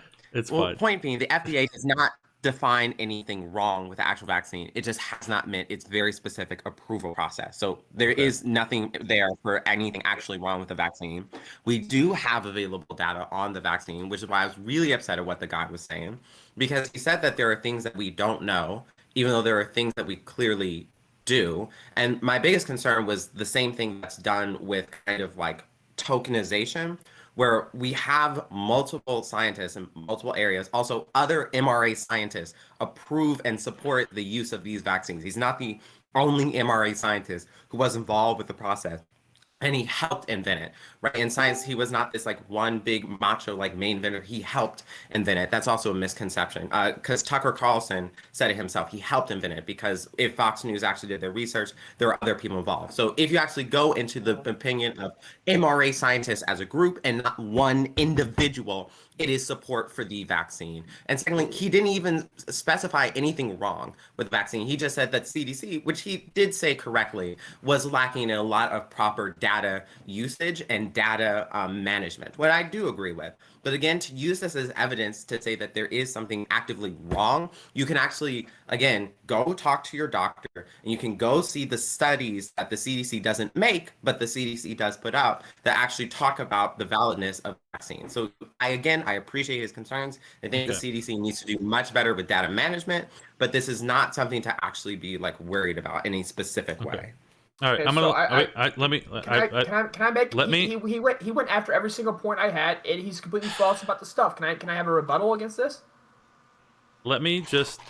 You can just hold on 1 second. So give me a second. Can I tell you something? Dylan's gonna go off on a whole different rant about something else. Okay, just go. I'll give you 30 seconds. Okay, Sprout. 30 seconds. Okay, so with this, Gaithius is sitting here saying there's things we don't. He said there's things we don't know. He's like, when there's obviously things we do know. But then again, with there's obviously things we do know, you didn't address there's things we don't know. Of course we know stuff. There's still stuff we don't know.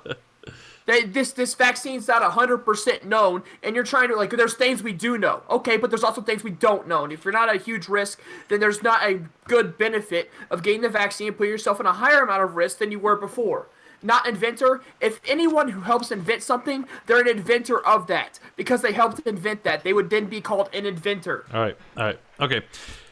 Thank you guys for that nice back and forth. I'm going to give it to Dylan and see what he has to say about this topic or what else he might have to say. And then we'll kick it over to Computer since he's joining the party here. But go ahead, Dylan. All right. So I guess we were just shooting the shit about the vaccine there. Yeah, we started on the eviction moratorium, and then we got onto the COVID vaccine stuff. So we're just kind of seeing where the conversation goes. I'm streaming on my channel, so keep it relatively mild. Don't worry, I'll keep the censor on Biggs. All right, go ahead. But I noticed the eviction moratorium stuff. You came in talking about that the other day. Yep. But as far as the vaccine goes, I just don't see there being a reason to not take it. If you go to your doctor, the doctor clears you to get it. And then basically the doctor's like, you know what? It's going to be good for your health. Plus, we're building up what's considered a herd immunity to the vaccine or to the virus. Then necessarily, I don't see how it's like a loss for people, especially considering that the vaccine itself has relatively, been not a bigger net positive to society as opposed to a net negative compared to people getting this virus, right? Because the virus may pose a direct risk to most people. However, when you get that virus, you become a risk to people around you, which is why it's important to build that herd immunity. And getting everyone that vaccine is beneficial to building up the herd immunity and preventing, the elderly, who are the people most susceptible to dying from this virus, from getting it. Like, I, as someone who works at an old age home, know how important it is to be double vaccinated because, they're super at-risk individuals. You just look at the state of them. If they get that fucking virus, they're going down, boys. I'm telling you. Anyways, I'm done on my little rigmarole. Cool. So, Computer, what say you, sir? What is the topic? Well, I just got. Yeah, we were talking about the eviction moratorium, and then now we're kind of getting onto the vaccine stuff. I'm kind of just up for whatever, but if you want to continue the vaccine stuff, that's fine. If not, I might want to give Zach and Gaithius a little more time to go back and forth here again. But just depending on what you want to talk about. I don't have much to say. On the eviction moratorium, I need to research that more to actually know what's... Obviously, COVID's contributing to it, but I have the suspicion that it's a multi-factor area. I just know I'm definitely against rent controls, always have been. I think for the vaccine thing, I'm probably going to be getting the vaccine soon. I was originally skeptical and still am. It's just, I think it's a personal weigh the risk kind of thing. I think everyone's an individual, have different circumstances, so should look at things differently. Me, myself, I plan to be hanging out with my elderly friends from Florida. They're all vaccinated, but since they're coming up from Florida, there is a good chance that I could get it from them, and I'd rather not. So I'll probably be getting vaccinated soon, but that's my choice. So first of all, I'm going to call you bullshit on that because you don't have any friends, so that's 100% a false a good point, statement. They're family.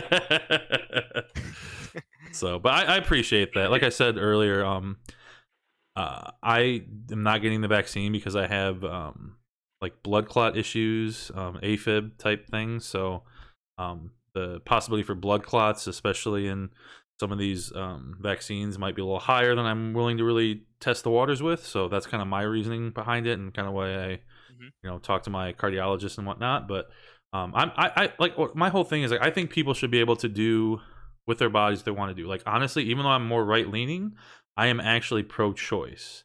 To me personally, I think that if anybody wants to do something, they should be within their rights to do it. I don't think the law should step into medical decisions. I think that that's a gross overreach. Including murder? Huh? I'm just curious. No, I mean, obviously. Murder? So, okay. So I think where we have it right now, as far as like the abortion issue goes, and I don't want to kind of get sidetracked on that, but I think what we have now with the whole third trimester limitation, I think that's like reasonable for most people. And I think anything beyond that to try to finagle that option, I think is just, parsing hairs at that point. Like, I think that we have to have some type of a line. I think that's a reasonable line, and that's why the Roe v. Wade went the way it did. So I'll debate you on that. that's fine. But if you guys want to go back and forth a little more, Gaithius, Sprout, I'll let Gaithius go first if you would like to. Or do you have anything you wanted to say, B-Gub? You haven't talked in a while. I don't know if you want to get on this too. No, I'm just kind of listening. Okay, If cool. something else pops up, I might chime Okay, in. But yeah, so I'll throw it over to Gaithius first, and then you can kind of get it started with if you want to continue on this vaccine thing and maybe go back and forth or whatever, but leave it up to you. I'm good with that. Gaithius is losing, so he can make himself look more like a fool if he wants to. Try to keep it civil, okay, Sprout? I'm keeping it civil. I have not name called. Not a single time. Zach, you were getting really, really aggressive there, buddy. Implying. It was pretty.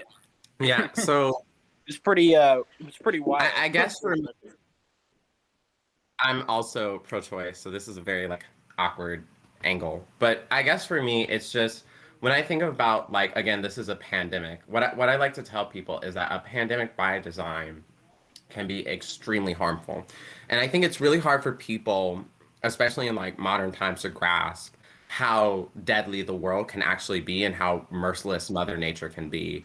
Any natural disaster just immediately makes you feel kind of useless and small, especially an earthquake or a tornado, because all the concepts that we have, freedom, liberty, love, respect, care, is just thrown out the window when you literally have a hurricane just staring you in your face, because all those concepts are societal concepts that are built on the basis of survival and reproduction. And if people cannot survive, all of the pillars of society fall apart.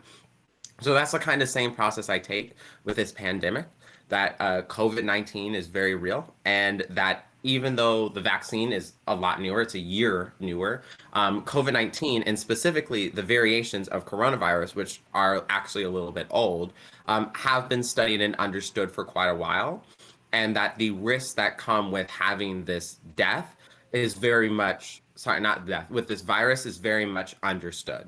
As in, this can cause, I guess, what they would call comorbidities, or it can cause your system to just somewhat fail until something specific eventually comes along to kill you.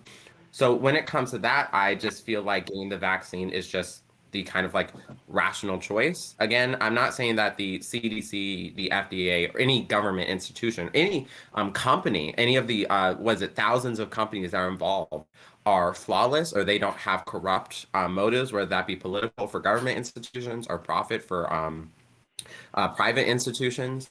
But I do think from the available data that we have from a wide range, we're talking thousands of scientists across the world to look at this disease and verify some form of a vaccine. It seems to be the case that from most available scientists, specifically doctors, virologists, biologists, that the vaccine is the best way to prevent this pandemic from becoming more wide-scale and harmful.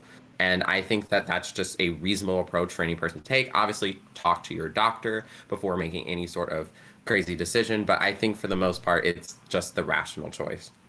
Okay, so you could think it's the rational choice, but guess what? You're not everybody else. Guess what? You also don't have a college education. You're also disagreeing with other doctors, which I find hilarious because you came after me for not being a scientist. So I've got more college education than you. I'm actually working on my master's degree. So I just find it hilarious you're gonna come after me with education when you have far less than I do. But moving forward from that, these vaccines, they can be good if you have comorbidities, if you're elderly, if you're in danger. Yes, I would say that the risks far outweigh the benefits. The benefits far outweigh the risk of getting the vaccine. What I mean by that is that the risk of not getting the vaccine is not versus the benefits of getting the vaccine. The risks are going to be a lot heavier than the benefit. So you're going to need to take the vaccine, and you will receive the benefit of that. But what I am saying on this is that if you are underneath 30, underneath 40 years old, the risk goes significantly down. Odds are you will survive COVID-19. I believe on the unvaccinated people, the Delta variant of COVID has killed 0.08% of unvaccinated underneath 50 years old. So realistically, that gives people a 99.2% chance or 99.92% chance of surviving this COVID.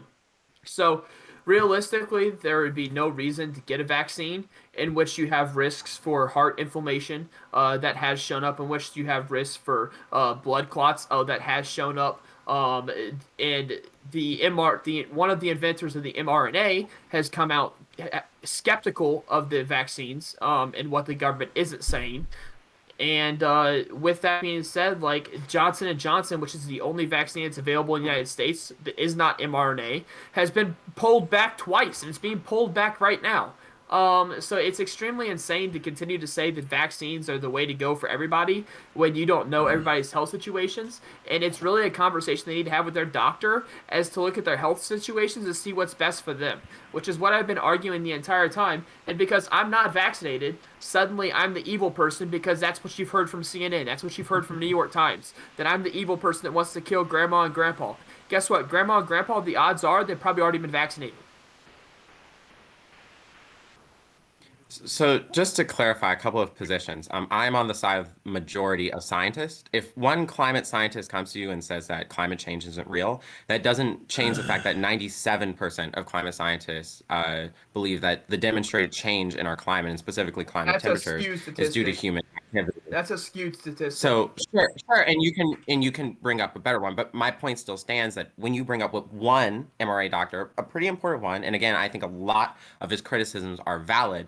But I think the problem is that when you are an individual person, especially one who has been cleared by their doctor, right? Because I'm not referring to people who have been told by their doctor, like, oh, this is dangerous. Like, I think Biggs, right? I wasn't trying to call him like, oh my God, you're the devil for not getting the vaccines. But people are specifically talking about, like, I appreciate you not calling me the devil. Thank you.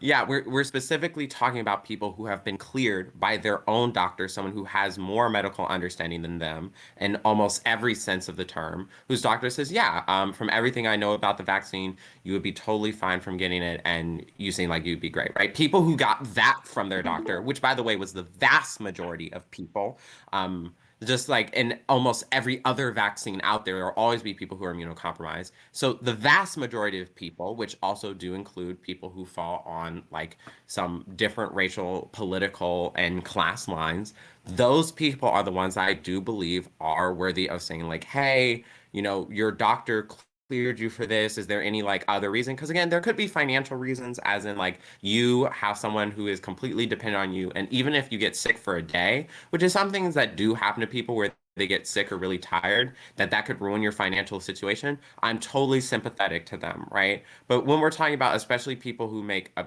decent amount in income, have savings and things like that, who are just like, yeah, I'm not going to get the vaccine. That seems pretty ridiculous, right? It's up to the people in positions of privilege to do those for people who are not, right? Because immunocompromised people come from a lot of times poor nutrition, poor background health. They didn't come from the best societies. So to say like as groups of people who normally come from pretty good places, and mind you, America is a pretty privileged country where other people in the world are impacted by this pandemic. I just think it's completely irresponsible, right? Like, take the vaccine if your doctor clears you and says it's a good idea.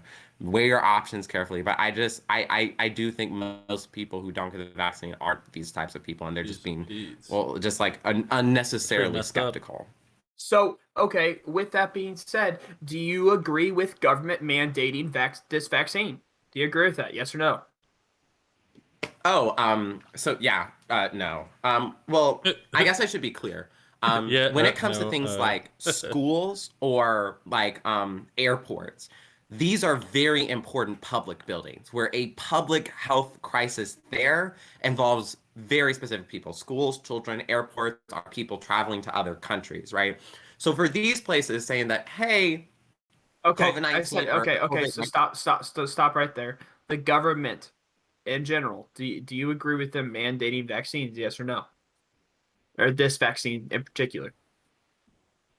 Yeah, in schools and airports, not like restaurants and like movie theaters.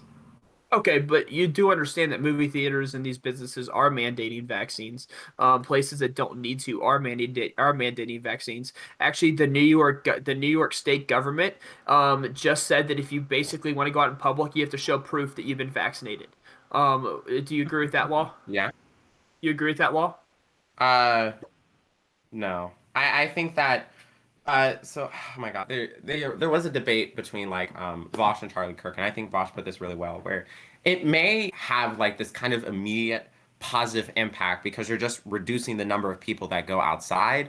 But in the long term, right, what you're looking for is to people who really want to actually get the vaccine, who trust in the science, and who have the ability to say, you know what, I want to get this vaccine. I think the same thing about like I think gun rights, right? Okay, Saying so that you like still did. oh my God, there's gonna be like this. I just want to finish the point. If there's gonna be like an all-out gun ban, right? Sure, in the immediate short term, like you may see like a very stark drop in gun crime, but then once you get that, there's going to be the black market of guns starting to pop up because new financial interests. There are going to be people who are disincentivized to actually like go follow or support the politicians who are behind this gun ban. Like they're usually side effects. So like I don't think these full out bans in New York, I personally, no, I do not like it. I think that it should be restricted to most public places and then up to the private business to say, if you need a vaccine to come to my bar or whatever, you need it. And for some bars, because if we're looking at this, and this is kind of like the beauty of America,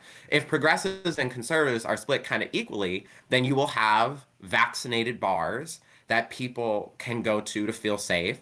And you can have these other bars that if people aren't vaccinated, you know, and there could be even chances for immunocompromised people. So that's what. So here's the thing though, right? So New York, they put this law out. So this law is out there. So do you agree that like, and so this, I'll give you more information about the law because it shows to me that you haven't heard it yet. It wouldn't be to go outside, you need to show papers, but to go to bars, you need to show papers, to go to restaurants, you need to show papers, to go to a movie theater, you need to show papers, to go to a grocery Basically, store, any indoor venue, any basically. any vendor that you have to go indoor for, you would need to show papers you got the shot. Do you agree with this law? And I just want a simple yes or no. I don't want a 10-minute monologue.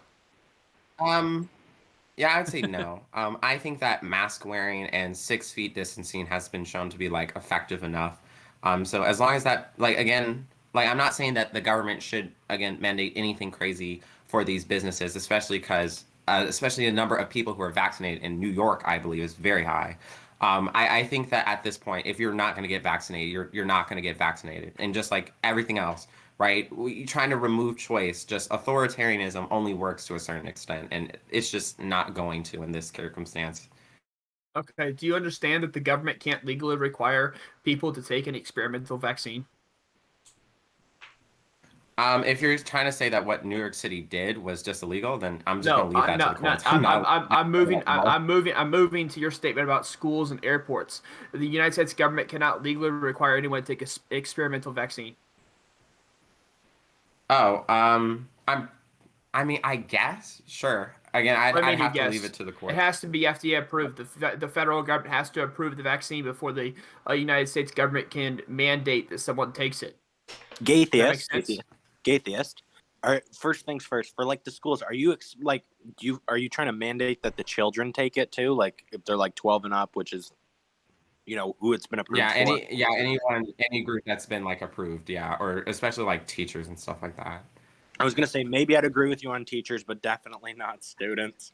I think it's a pretty if they're like under the age of 12, that'd be horrible. Can I like make a case for why I think it's a bad idea for the government to mandate this vaccine?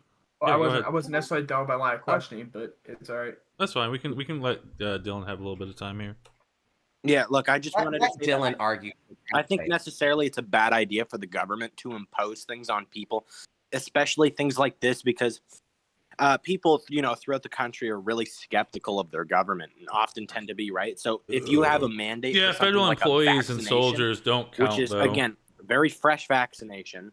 People are, of course, going to be skeptical of it and skeptical they don't of their get rights. Government. Come on, you know when you're becoming Generally a soldier, speaking, you give up all I your think that rights. mandating You know that, Blizza. people Come on have now. it is like a bad, like it's kind of a deterrent from It's like people the whole forgetting it, shtick.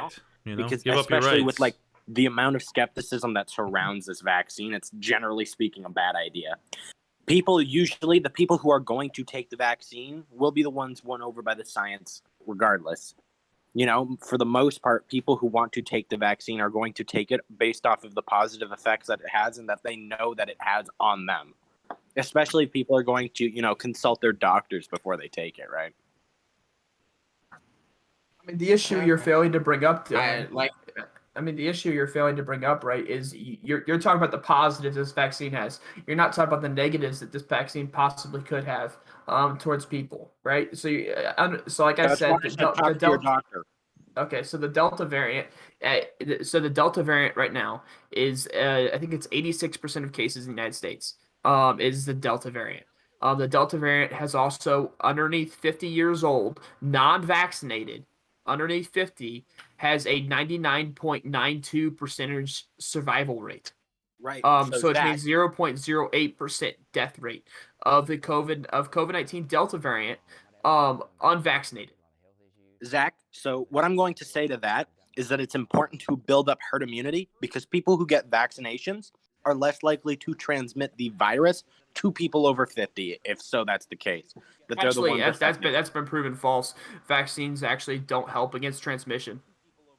If you have a vaccine which makes it so that Bring it's back likely, Barry. I don't know where Barry is right vaccines now. do not help I don't know against where he is. I transmission. think my daughter took him to bed with her less tonight. likely that you are going to get the vaccination or get the virus, and then you go out into public in spaces where people of like these age groups, then you're not going to transmit the virus to them. You understand if you have the virus and you're vaccinated that the vaccine does not help against transmission. You do understand that, correct? It actually boosts. So the vaccine's actually proven to. Give me a second, buddy. Give me 1 minute. That's such a wacky way of looking at things because if you are less likely to get the virus to begin with and have never had it after getting vaccinated, if you have a 90% less likelihood of getting a virus and then transmitting it to someone, absolutely the transmission rate will go down. Maybe not the rate of transmission from a vaccinated individual to someone who's unvaccinated if the vaccinated individual has the virus. But of course it's going to go down because... So what you don't understand, and it's obvious you don't understand this, Dylan, is that there is a study done on the Delta variant, which is, again, 86% of cases in the United States, that there's only a 64% effectiveness rate with these vaccines. 64% effective. Stop, please. I don't know if I can take much listening to this slow brain shit. Huh? It's fine. What'd you say? I said that this is degenerate IQ shit. If you have 64%, it's not degenerate IQ. I didn't get to finish. Are you willing to hear me out? I can already see through what you're going to say. No. Oh, what am I gonna say next? Dylan? Please tell me what I'm gonna say next. Talk about the fact that first things first. You said that it only had a 64% effectiveness rate on the Delta variant. Mm-hmm. So do you think that the transmission of the Delta variant is going to go down if people are 64% less likely to get it? No, don't ask me a question. Tell me what I was going to say next, since you know. Please. Okay, fine. Retarded brain mumbo jumbo bullshit that no one's going to listen to. Answered. Bam. Okay, so anyways, the vaccine is 64% effective. These studies, they have testing bias. So of course, anyone who gets vaccinated, they're all not all going to realize that they're sick because what these vaccines do is they decrease and even eliminate side effects that you would have with COVID to where you'd realize you'd have COVID. So the people that are going around with no side effects aren't going to get tested, and therefore there's a testing bias against that number. So it's actually less than 64% because of the testing bias. Okay, with that being said, it doesn't stop transmission. It doesn't stop transmission. So when you go out there, you're actually more likely to transmit this virus being vaccinated than you are unvaccinated because you're not going to know you're sick. And you're going to continue going out Barry's living life, not here tonight. Sorry. Then you're going to more likely to transmit the Delta variant virus. So, like, you're discounting all of the people who are already asymptomatic and go out in public, which don't account for a huge portion of the transmission rate, and then you're that's not a taking low. That's a low portion. That's a very low amount of people who are actually asymptomatic with COVID. But continue. Right. So how many these people? There's going to be less people who are asymptomatic if more people are vaccinated to begin with. But no, these vaccines make people asymptomatic. I don't think you understand that. Right. Because No, these vaccines, they lessen and even get rid of all symptoms. Okay, so I agree with you on that. But the thing is, if you are 64% less likely to get the virus in the first place after testing for it, or with the vaccine for the Delta variant, that's a huge net positive, as opposed to having a population which is not at a 64% less likelihood of getting that virus to begin with. Plus, if more and more people get vaccinated, then transmission becomes less and less of an issue. And you're not worried about any of these negative effects that these vaccines have had? You're not worried about any of those? Like Johnson & Johnson being pulled back twice for 2 different medical issues that Johnson & Johnson's had? Oh, yes, I'm very concerned about the Johnson & Johnson vaccine because it's a shit vaccine. Now, if they keep working on it, because, science, ever evolving, ever changing. Oh, so they should keep working on it. That it's not done yet, and that's not good for everybody yet. So not everyone should go get the vaccine. One, which isn't one of the mRNA ones, which have had a positive effect. Well, overall one of the inventors of the mRNA has legit skepticism of what the government is and isn't telling us because of his experience with mRNA vaccines. Okay, and now what's the general consensus from the rest of the scientific community? Come on. I'm sorry. mRNA technology is actually extremely new, and so the majority of scientists are not going to fully. Okay, so you started one guy at me, and I'm saying that the rest of people disagree with that one guy, or maybe not even. Dylan, are you gonna listen? Dylan, are you gonna listen? Are you gonna listen, Dylan? Because I'm just gonna talk over you, so I'm just gonna keep talking, and we're just gonna keep doing this. Dylan, Hey, guys, hey, this is not productive for anybody here. I realize it's not productive. I know, because but every time let's get to a point, he decides to interrupt me. Let's relax. Hey, hold on. All over again. Chill out. Let Okay. Sproticus finish. Let Sproticus go ahead, finish. I'll give you like a minute and a half, and then Dylan can respond, and then we can go on to Alexa since she just joined. Okay. Fair? Oh, I wanted to say something. Oh, Gaithius, then Alexa. Okay, fair. Sure. Go ahead, Sprout. Okay, so I remember where I was. Okay, so anyways, I'm telling this doctor because actually mRNA science is extremely new to the scientific community. So the majority of scientists, to the large majority of scientists, are not going to understand mRNA technology. This is someone who invented mRNA technology that has severe skepticism against the government on what they're saying and what they're not telling you.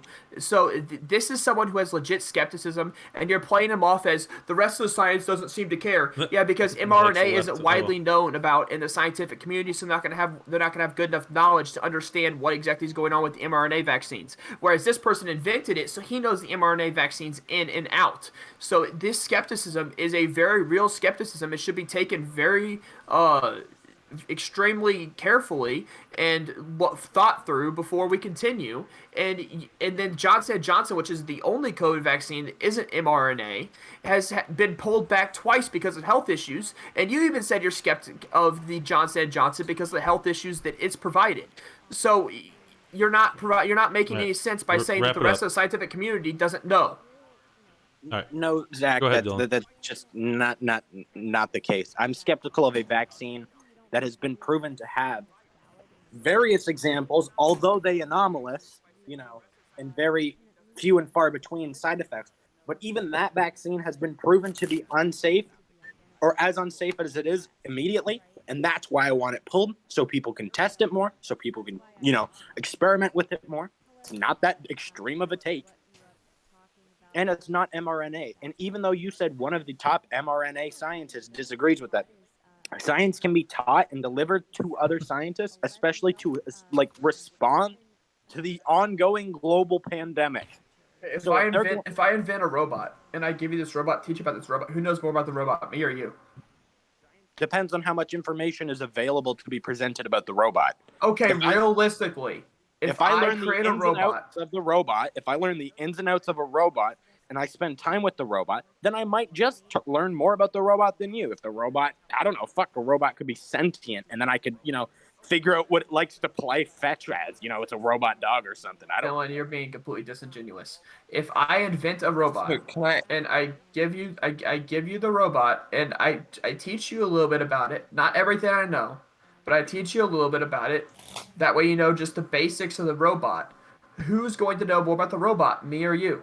Well, of course it's going to be you, but if we're so the person who invented the mRNA vaccine is going to know about the mRNA vaccine than the rest of the scientific community. I know you're really happy with your little gotcha moment, Zach, but we're going to look at it like this. In a global pandemic where transmission of information is as vital as it is, this scientist should be informing the other scientists as much as humanly possible. And if that scientist informs all the other scientists to the greatest extent possible, and then their consensus changes to, well, we should be skeptical of the vaccine, that's kind of a good thing, you know, because it might not be ready yet, then that's what the consensus would change to and be.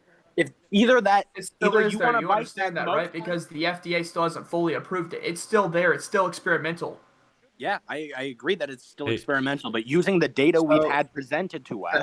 All right, let's let Gaithias hop in here because we guys are kind of finish my point, Biggs? Finish your point real quick, 30 seconds. But you guys are kind of talking past each other right now, so let's 30 seconds to you and then go to Gaithias. Yeah, so if we use the information that we have presented to us right now, which is proven to be a net positive for the people who've gotten the vaccine, then it would be foolish to not take it right now, considering that this virus has been killing so many people. And you could cite a whatever rate of survival and whatnot, but the numbers of people who have had their lives accelerated to completion by the virus, especially the elderly, then this has just proven to be such a net positive for everyone who's taken it in society as a whole. All right, go ahead, Gaithias. I'm done. I think an important part of this talk is about proportionality and not just speaking in blanket numbers, because it's very easy to look at COVID and very easy to look at vaccine and look at some very shocking numbers, right? But I think it's very important to think of the proportionality.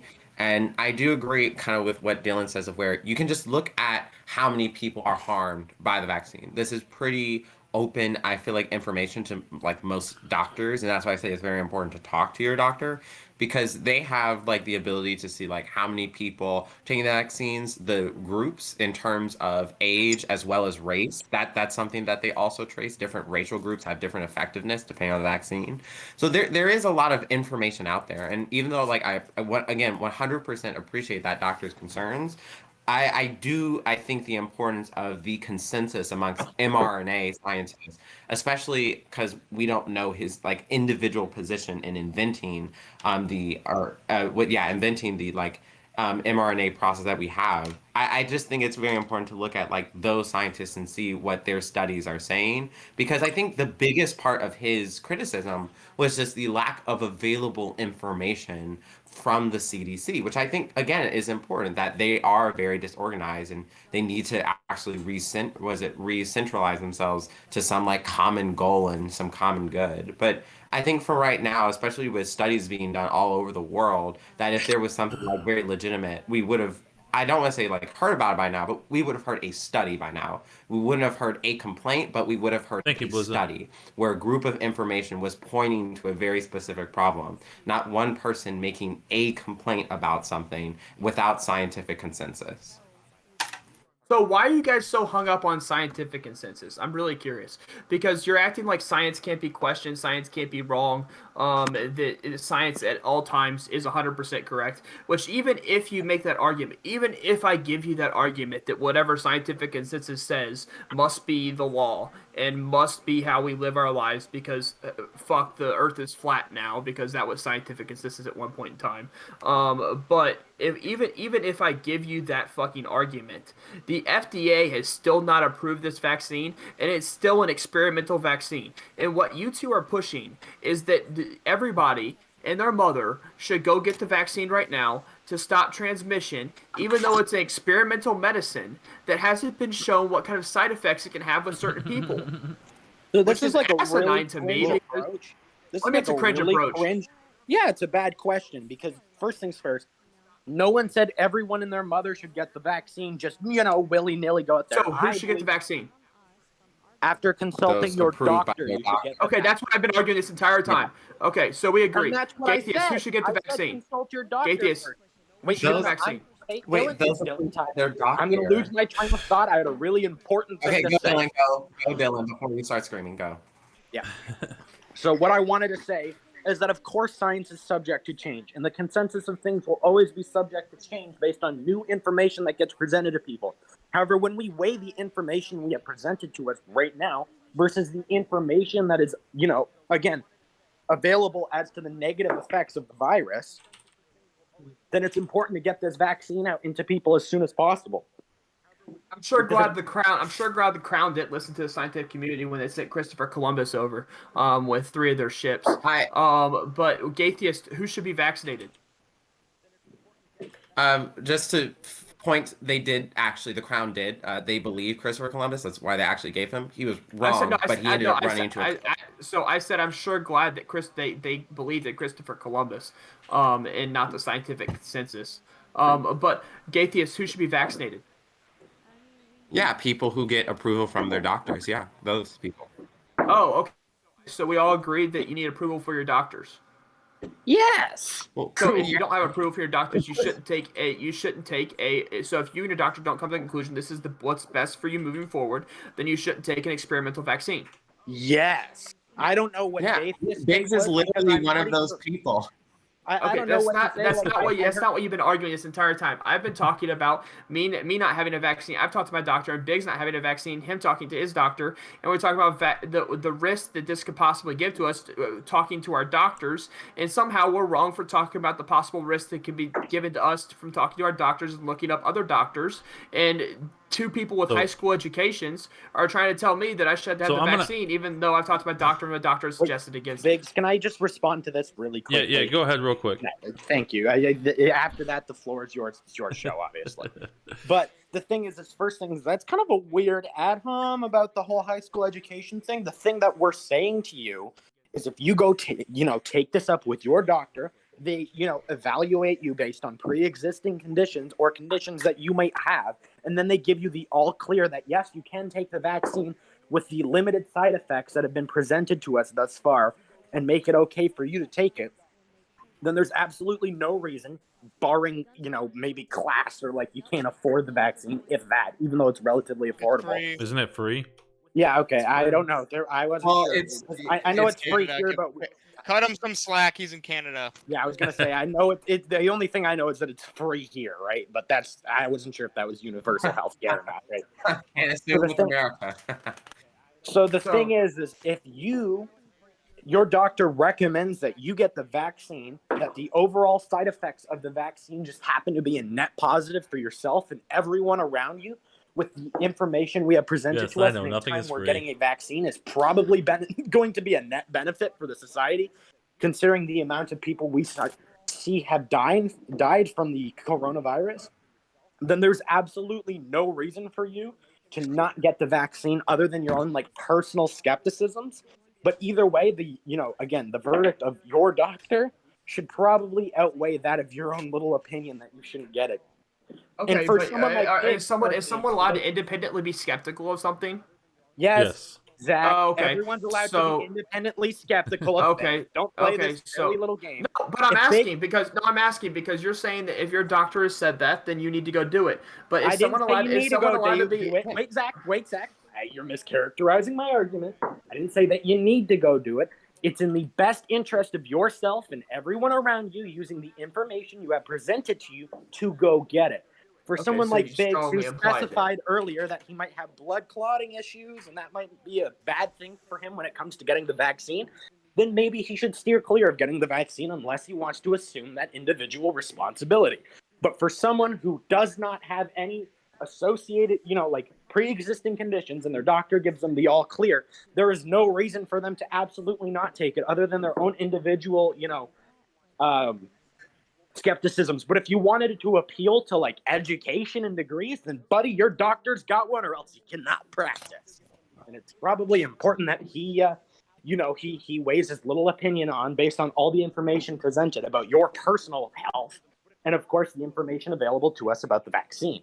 So I asked Gatheist it's that simple. So I asked Gatheist this, and Gatheist gave me a response, but I'm curious to what your response is going to be. So the New York State government has decided that for it to go anywhere indoors in public, you're going to need to show papers, proof that you're vaccinated.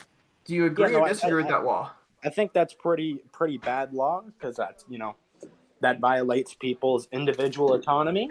Personally, they shouldn't be forced to have a again, like you said, it's still an experimental vaccine, right? So I wouldn't exactly want a government to mandate it. That's probably not in the best interest of the government's constituents.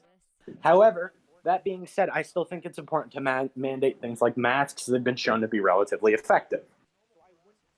If you want to have some kind of special rule where people don't have to wear masks after they've been vaccinated, then go right ahead. But generally, I don't think the government should be doing that based on vaccination. Yeah. I was gonna say because I want to actually expand on something I said earlier. I think a really cool idea is what if you went to your doctor and you're able to get like a immunocompromised certificate or card, so that if you want to go to a place that is fully vaccinated, and let's say that the business is only like fully vaccinated only, and you could show them like an immunocompromised card, so that anyone who is like specifically at risk because they are immunocompromised could have like their own form of vaccinated movie theaters and vaccinated bars, and then everyone else could have their own movie theaters and bars for those who are questionable about the vaccine but are practicing safe like mask and That's how it is distance now. practice. That's how it is now. Yeah. Because certain places require vaccines to get into, and certain places don't. Right. So that's how it is now. So what you're suggesting is leave it like it is now, where private businesses get to make the choice of whether or not they want to have you be vaccinated to come into business. Leave it there, and don't have the state government or the federal government, for that matter of fact, get involved in people's shit. Yes, because in a liberal I was democracy just talking society, it's based to let people make decisions based on their own individual capital and private property.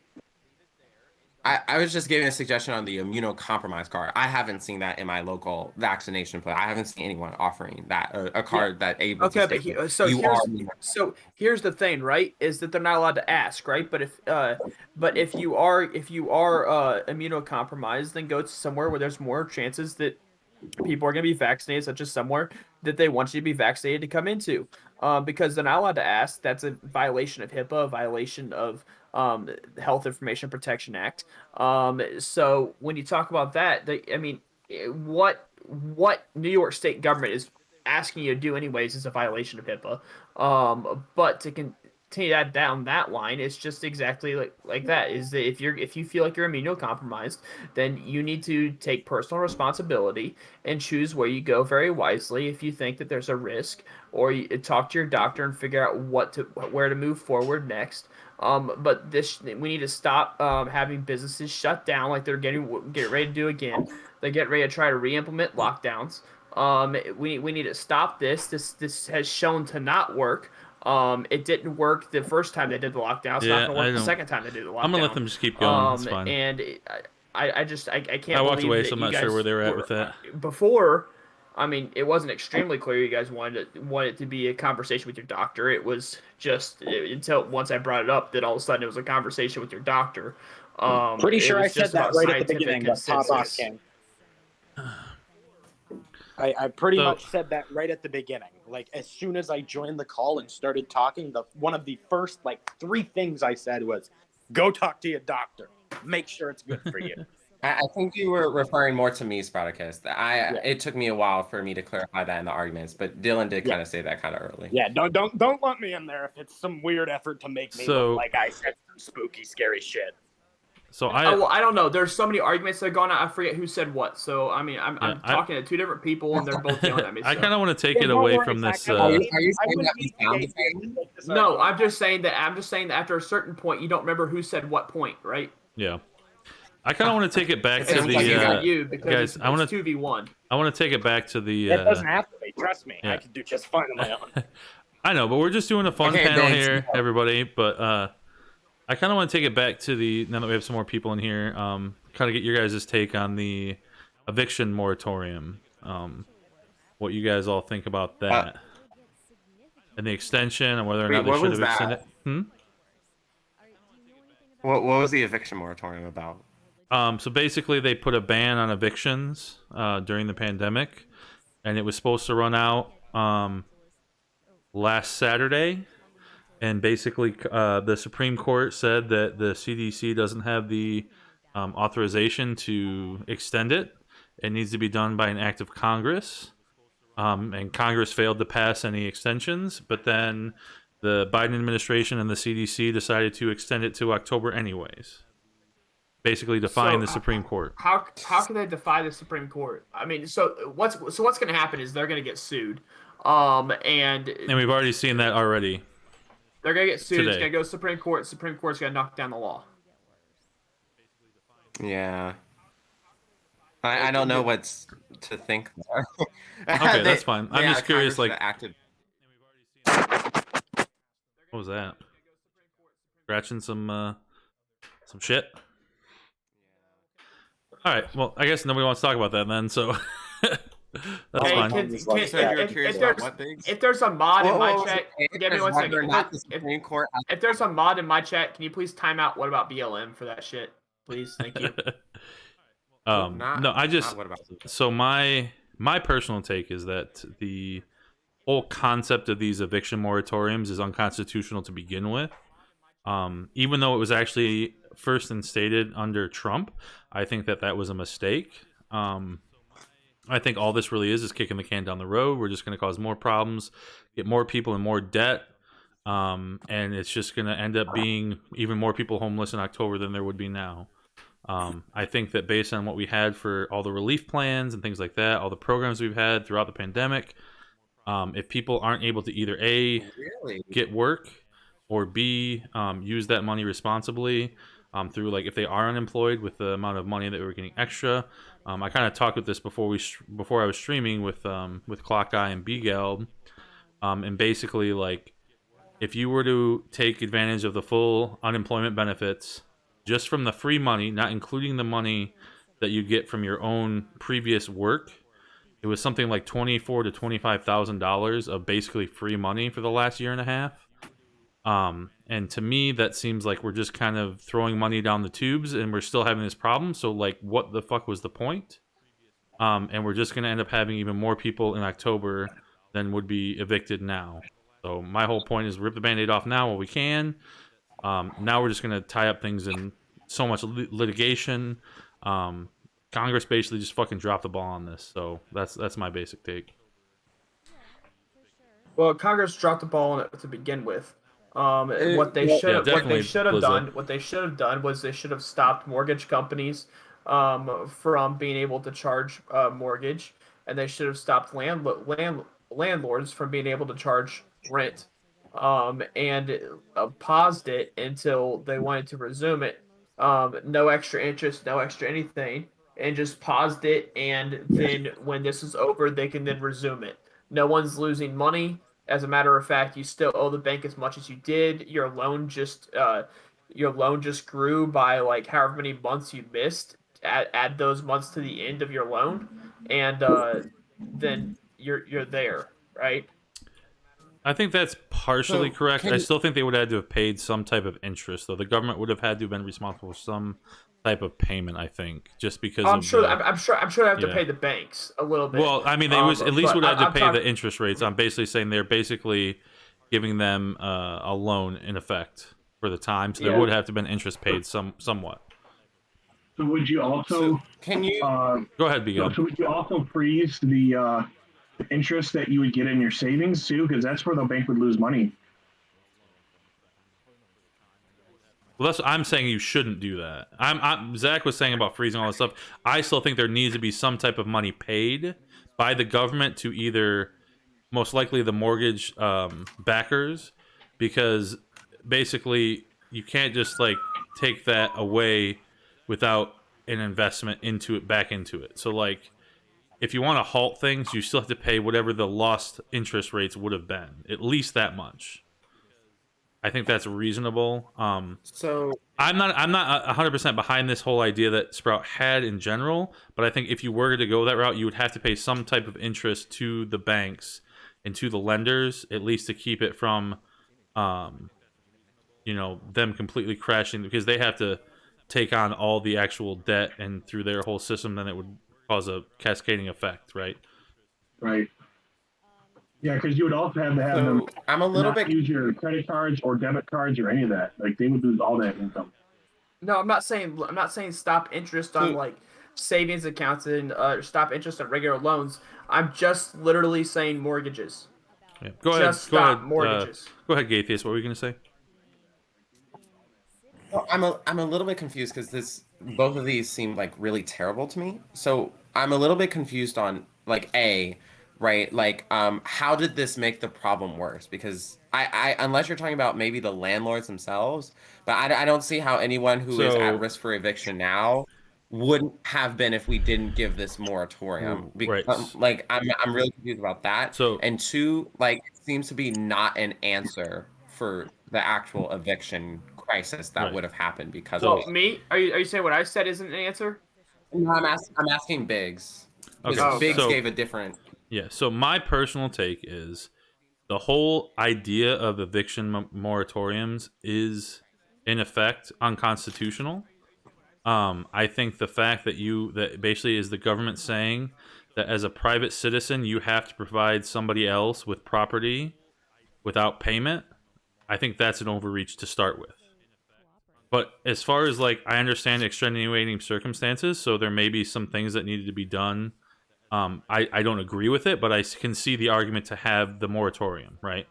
But now, once we have hit this point, the moratorium was supposed to end. Congress had a chance to enact a law or to enact some type of policy to fix this problem. Either some type of relief package for the people and the lenders and the landlords, like the whole all people affected by this, or they could have done a congressional action to extend it legally. I don't think that necessarily might have passed in the Supreme Court anyways, but I'm saying like the Congress could have done something, but they didn't. They failed. They couldn't agree on anything. But what I'm saying is, for one, the Supreme Court actually shot down the CDC's version of it, saying that the CDC doesn't have the authority to extend this moratorium because of the emergency.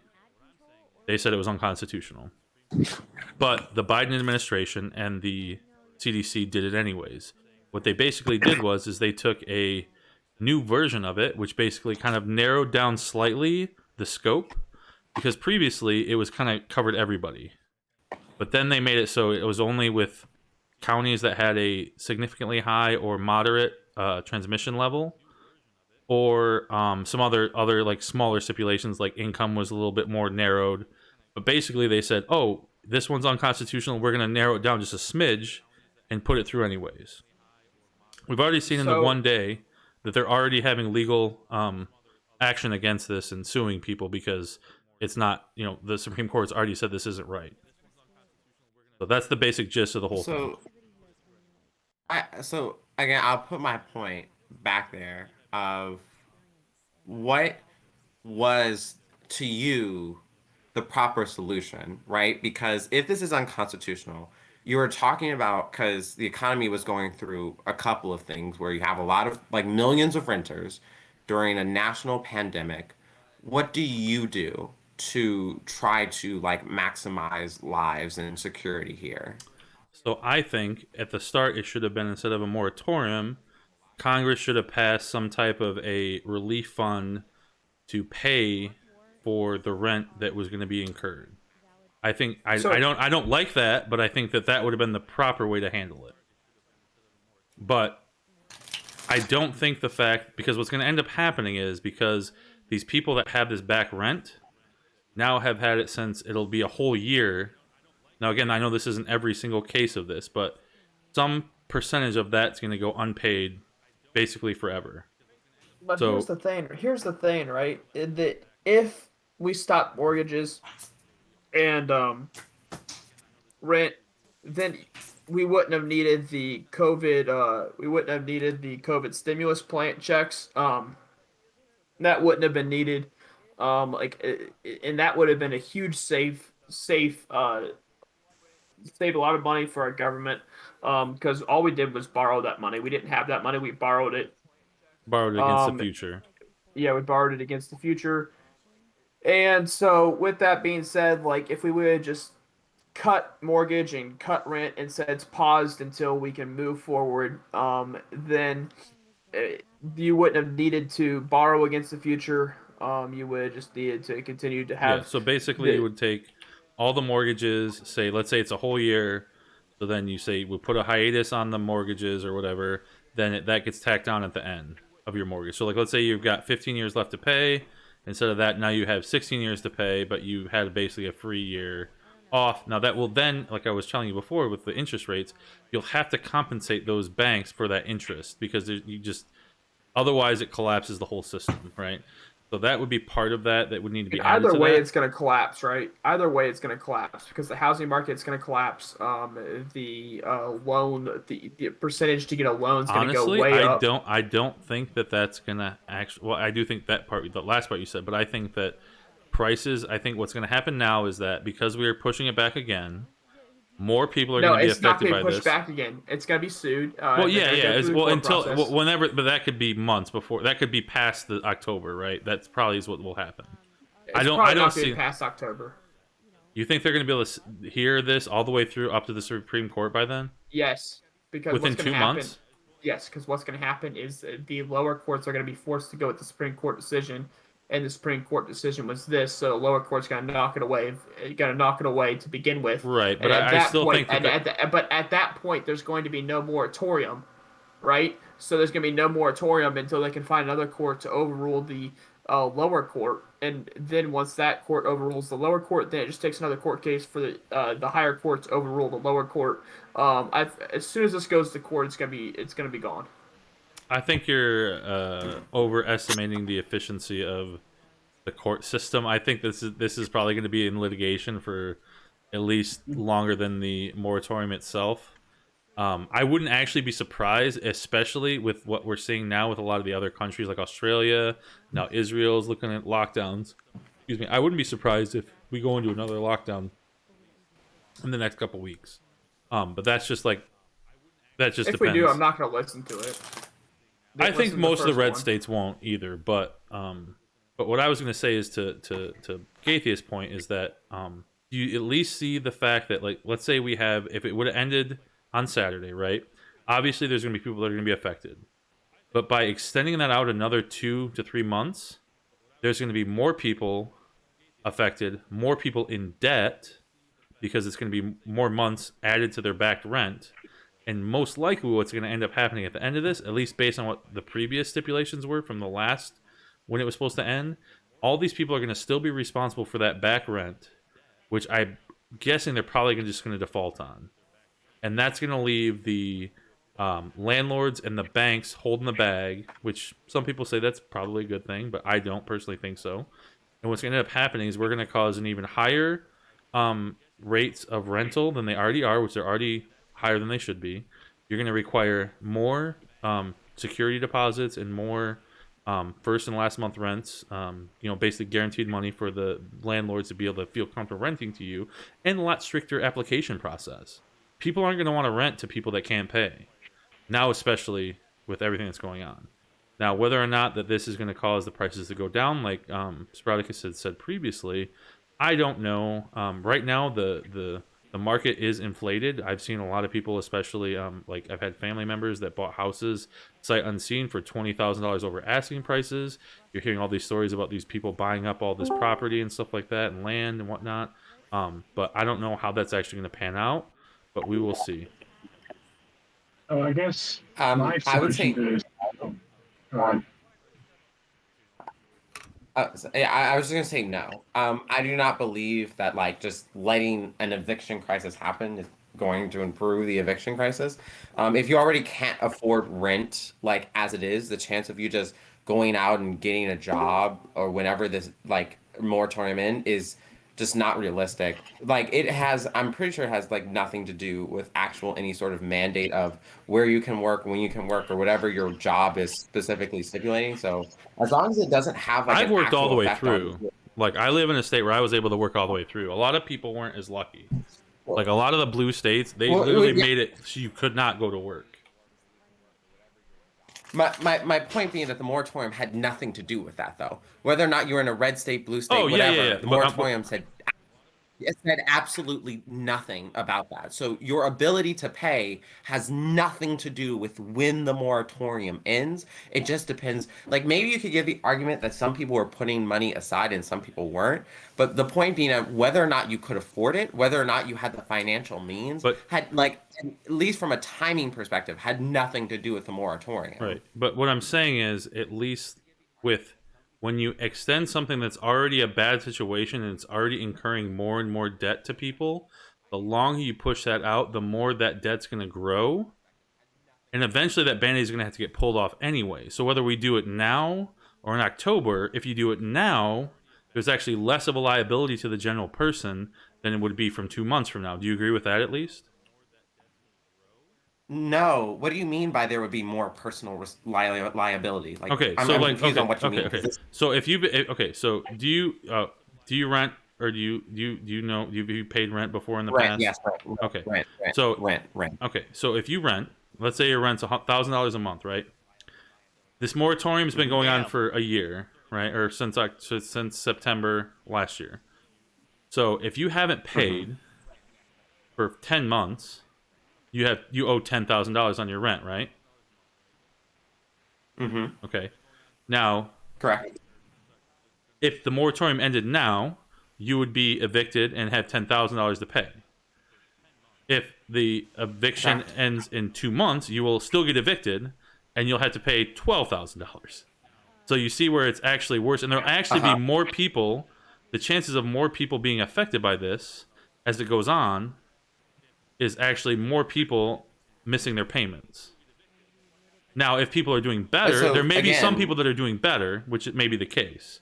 But for the majority of people, if they're not paying their rent now, why do you think they'd be paying their rent in the next 2 months? It's highly unlikely that they will be. Yeah, but again, you're not, and like this has nothing to do with whether or not they can pay. If they can pay, they can pay. If they cannot, they cannot. This like the timing does not matter. Right, but yes, it does. It means you're 10,000. It means you're that much further in the hole. Okay, so let's say that I make $1,200 a month. Can I afford? Like, let's say that I spent only $200 on just food and everything else. Can I afford a 10-month moratorium? What now? If I make $1,200 a month, and my rent is $1,000, and I only spend $200 on groceries and everything else, can I afford a 10-month moratorium? Yes. Can I afford an 11-month moratorium? Yes. Can I afford a 12-month moratorium? Yes. Okay. But you're not the people we're talking about. If you're paying your rent, you're not the people we're talking about. Okay. That's the whole point. Yeah. So let's get into that. If I make $900 a month, can I afford a 10-month moratorium? If your rent's $1,000? Yeah, if your rent's $1,000. You should be able to. I would expect a responsible person to at least pay some portion of the rent that they've owed throughout the year if they can. That's what I would expect. So let's say that if you're in this situation, you're expected to pay 90% of whatever your rent was. Let's just say that was the rate. It could be 5, it could be 10. I don't care, right? So let's say that you're expected to pay at least 90%, right? And your rent is $1,000 a month. If you make $800, can you afford a 10-month moratorium? So I don't know what you mean by can afford a 10-month moratorium. What I'm saying is if you're let's say you're out of a job and your unemployment's only $800 a month and your mortgage is $1,000 a month and you started this in September and you had for 10 months, you were only able to pay, let's say $600 out of your mortgage. You paid $6,000 out of the $10,000 you owed, okay? That's how it would work. Do you agree with that? Because you'd have $200 that you said you were paying for like food and stuff, right? That's what you were saying earlier. Sorry, can you repeat it one more time? So if we're keeping the same statistics that you were using before with like $1,200 and the $200 for food and whatever, and then $100 or $1,000 for your rent, if you were only making $800, let's say you're on unemployment and only made $800 with the bonuses and all the extra money you had, I would expect that you would pay whatever it was the difference. So like if you had $700, you'd pay, let's say if you were only making, we said $800, right? So you'd pay $200 for your food and all that you said before, and you should be putting $600 towards the back rent you have. That's what I would do as a responsible citizen, because I know that I'm going to be responsible for whatever debt is incurred. Now, if I hope that the government will forgive that debt, maybe I wouldn't pay that.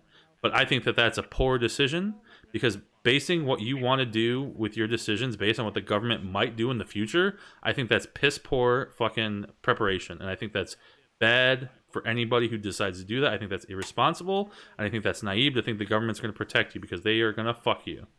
Okay? So now if it was, in this case, if you had 10 months of that, you would have $6,000 of paid rent, and you'd have $4,000 of back rent. Now, if the moratorium continues, you will then have 2 more months or 3 more months of $400 incurred debt, which would be $6,800 or $4,800 instead of $4,000. So not only will you owe more in debt, you will still get evicted after the moratorium is over anyways. You see what I'm saying? You see what the problem is there? Now, I agree that it might help you for those 2 months. And if you can get yourself back on track, that's great. But the chances are that that's not going to happen. Well, so we agree. What's up, Tiberius? Thank you for the raid. Analysis showed you, welcome. Your ability to deal with this moratorium has everything to do with your current income. And as long as the moratorium isn't like some types of job benefits, as long as it's literally just the moratorium, that means nothing, right? It doesn't mean more or less people are going to be able to get taken off. It literally just means when the time. It has nothing to do with who can actually afford it for 10 months or 12. But I think there is a general point of asking, especially with the idea of how much is 2 more months of rent to millions of people in the United States worth, right? Because they don't call it an eviction crisis for nothing. Like, these people aren't going to disappear. It can be very Do you think any less people are going to get evicted if we wait 2 months than would be evicted today? Yes. I think that was. I think it will be more people. I think it will be more people if we wait longer. It's statistically significant. I don't think it's statistically significant. Okay, I think that so if you take, but you understand what you said there a second ago. You said the millions of people, right? So if you take the, let's say in this simple example we put, that if you say that you personally were paying an additional, if you had an additional $400 a month that you couldn't pay for 2 months, that's $800 over 2 months times millions of people. That's a lot of fucking money, right? That's just going to be gone. That just isn't being paid. That debt is going to make a difference. Now, either the government's going to have to step in and pay that, or people are just going to get fucked and lose their shit anyways. What I'm saying is we should do something now. And I think the government, like I said, dropped the ball. I think they should have done something differently to start with. I don't think we should even have this crisis to begin with. But now that we're here, the best option is to rip the Band-Aid off now, have the least amount of people be evicted as possible, and move forward from here. Now, if we go into more lockdowns, that's going to be a whole other issue. But who knows what that's going to be. I don't get what you mean by, because what you described was just paying the renters, which is what the government could do now. So, like, if that was your main solution to begin with, that option still hasn't changed. Right, but the fact is they shouldn't let it get to this point now that we're in. Because they've blown it for so long, the fact that we're going to have to owe so much back rent, whereas if they would have done something in the beginning, maybe we could have prevented it from being so catastrophic in the long run that it is now. I don't, again, the number of months would have depended on the, disease. Has nothing to do with money. So the the disease would have probably lended some very most specific places amount of time. have been opened up for 5 to 6 months now, for the most part, at least around here in the mid, not necessarily California and New York, but the majority of the rest of the country has been opened up for quite a long time now. that's great. Different states are going to make different decisions, but as a Well, federal this is policy, federal policy, exactly. it's going to make a decision around federal data around the disease. Because again, we have the benefit of hindsight. You have to think about like 10, 12 months ago, a lot of things weren't even known about COVID, let alone any vaccine being anywhere near any of our futures. So that's something We're that we talking have to about take into the consideration. eviction So if we moratorium, were to pay it back vaccinations, all then, that shit, a I bunch of stuff. see Tiberius, how you no doing tonight? problem with us paying it now. Like even like I guess if you're just talking about like the debt, I guess I would have to inform myself more on how renters charge people who don't pay or how rent moratoriums work. But it seems to me that like if that was the reasonable conclusion back then, we still should be able to pay it now. You're fucking tired. Especially Yeah, me too, man. I was just going to say on that topic specifically, I linked a couple of sources with regards to the eviction moratorium that's currently in place. I guess that was currently in place. And it seems like the renters are held responsible for the stuff that they don't pay, but I haven't looked too much into it. But it's there if any of you want to Are they take a deeper inclined dive. to pay it off the second the moratorium ends, or is it kind of eased over time? They're responsible for it, and I think it comes down to agreements with the tenant. Well, yeah, with it's a case to with case. landlords. So basically, what's going to end up probably happening is the landlords are going to get left holding the bag, and then they're going to default on their loans with the bank, which is going to cause a cascading effect in the housing market, which is probably going to be worse than the 2008 crisis as well. So the issue is that the renters still owe them money. That's what I'm saying. Right, that's what I mean. They still owe them money, so either the government has to step in and pay it, or the whole fucking shebang was fucked from the beginning if the government had no intention to pay it. Which I don't think the government should pay it either, because it's going to fuck the whole issue up. Because I mean, you think about how much the money that's going to be. It's going to be another couple $1 trillion probably, tacked on to the other astronomical amount of money we spent here. So I think the biggest issue about this whole thing is that because it was so fucked from the beginning, the whole fact that people had to shut down. Now I agree with maybe some type of shutdown, especially in like higher risk populations, especially we need to do like a full measure. That's all I'm saying. Well, I do agree with you, but the problem is we can't shut down everything for like a whole year. Like we've been just in and 2 out weeks. 2 weeks ideally, but even I don't even think that would have. I don't even think that would have done with how people are acting right now. I Right. absolutely agree with you. And the way America is with the emphasis on individuality and personal rights and all that stuff, like I think that it was kind of like shit. We really weren't going to get that anyway. So yeah. Okay, please go ahead. Do we punish the renters for this? Like, I feel like, I don't know. And also, this is, yes, I feel like a very American thing. Like, other countries were able to, like, stipulate their people, like, pretty well. Yeah. I'm just putting that out. I'd say they should end the eviction moratorium.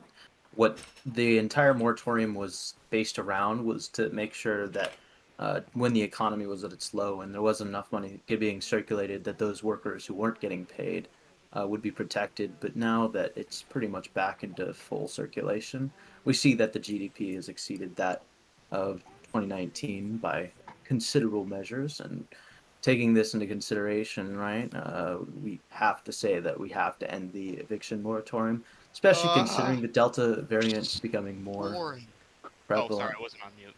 Yeah, God, freaking idiot.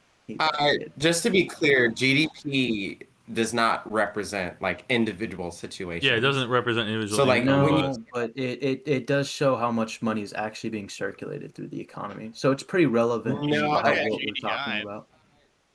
What? I'm just saying you should definitely you should definitely use a better statistic about individual, like median something, rather than something like GDP, which is collective. I mean, I could say that that rent prices have dropped 8% nationally, but that would just not be too relevant. I mean, when you talk about something as massive as the house and eviction moratorium, I mean, you have to use GDP. You can't be like, well, in Seattle there was 2% decrease. I think the issue that Gates is just alluding to. Oh, go ahead if you want to clarify. Yeah, it's definitely like when you're talking about wealth inequality in the United States, when you say the GDP is like this, that tells me nothing about the bottom 10%. of the United States in the situation that they are in, How is which that? are well, you're dealing with renters, mind you. You're not dealing with homeowners or business owners or landlords. You are dealing with renters. So you need to have a statistic that actually is really reliable on describing the situation of renters. And because of the extensive wealth equality in the United States, the GDP is not one of them. So yeah, it is. It is. Especially if you're talking about like workers making enough money to pay their rent. GDP is all that it's about, So right? I think for that sort of situation, it might just be better to go with median salary if that's what you're interested in. Median salary is not as accurate as what you would want it to be. Well, like, but GDP is legitimately just like the net productivity of the entire economy. That's extremely big. That is so relevant. Okay, Actually, you know what? that's actually more like GDI, but Okay, and in any case, that's not what the main argument is. The main argument is not falsified because you guys are like, oh yeah, GDP. No, GDP is very relevant. They talk about GDP is always highly irrelevant. So please, oh my god. So please dude. enlighten me how an increased GDP is a correlation with the renters. What With up? what? So here's renters. the issue with GDP. So here's the GDP, issue. Hang on. Well, Fallenor, he asked me a question. Let me Nobody's asking you a question. Yeah, I don't need Just someone to ask me a let question. Radif Here, go, I'll ask and him a then you question. can go Dalinar, follow I me. ask you the same question Computer, I was shut the asking fuck to up. Radif. Jesus Okay, there you go. Christ. Yeah, I know. Oh my He's just God. shut his Radif, mouth, dude. hey guys, Radif, you go ahead and finish. Both of you can go. Yeah, So Radif go, and then we'll GDP throw it to. signifies the amount of wealth that is being redistributed in the economy, right? So that's very relevant. That's the amount of money that's probably going to be back into workers' hands. When the economy is high, obviously people are going to be paid more. So yes, it is pretty relevant. Although I would say, like, if it would, there are statistics that are better. I'm not going to say that there Hey, isn't. can somebody link a Discord in my stream chat? Because I don't know how to do that. I got you, Biggs. I got you. I'm a boomer. So, Fallenor, say what you wanted to say about the housing eviction. Sure. And Well, about to start the GDP. conversation, yeah. So to kick it off with GDP, just to go ahead and help people understand this in simple terms, or as simple as I can get it. A gross domestic product is not the same as gross revenue. So gross revenue and gross domestic product. Gross domestic product is what the overall calculated estimated value of the product itself that's produced. That does not equate to revenue because I produce a million bajillion doodads, but if I don't actually sell them, I don't actually generate revenue. Just sorry, can you hear me now? Yeah, you were just kind of cutting out a lot. There we go. Yeah, and I actually meant to say gross revenue, but I said GDP, so I sticked with it. No, you're fine. Yeah, you're fine. But yeah, That's gross fine. domestic product is just the estimated value of the crap that you make.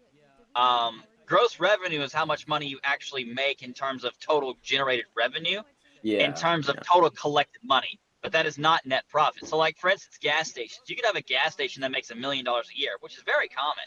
But the margin on that, the actual net margin, is like 5%. So that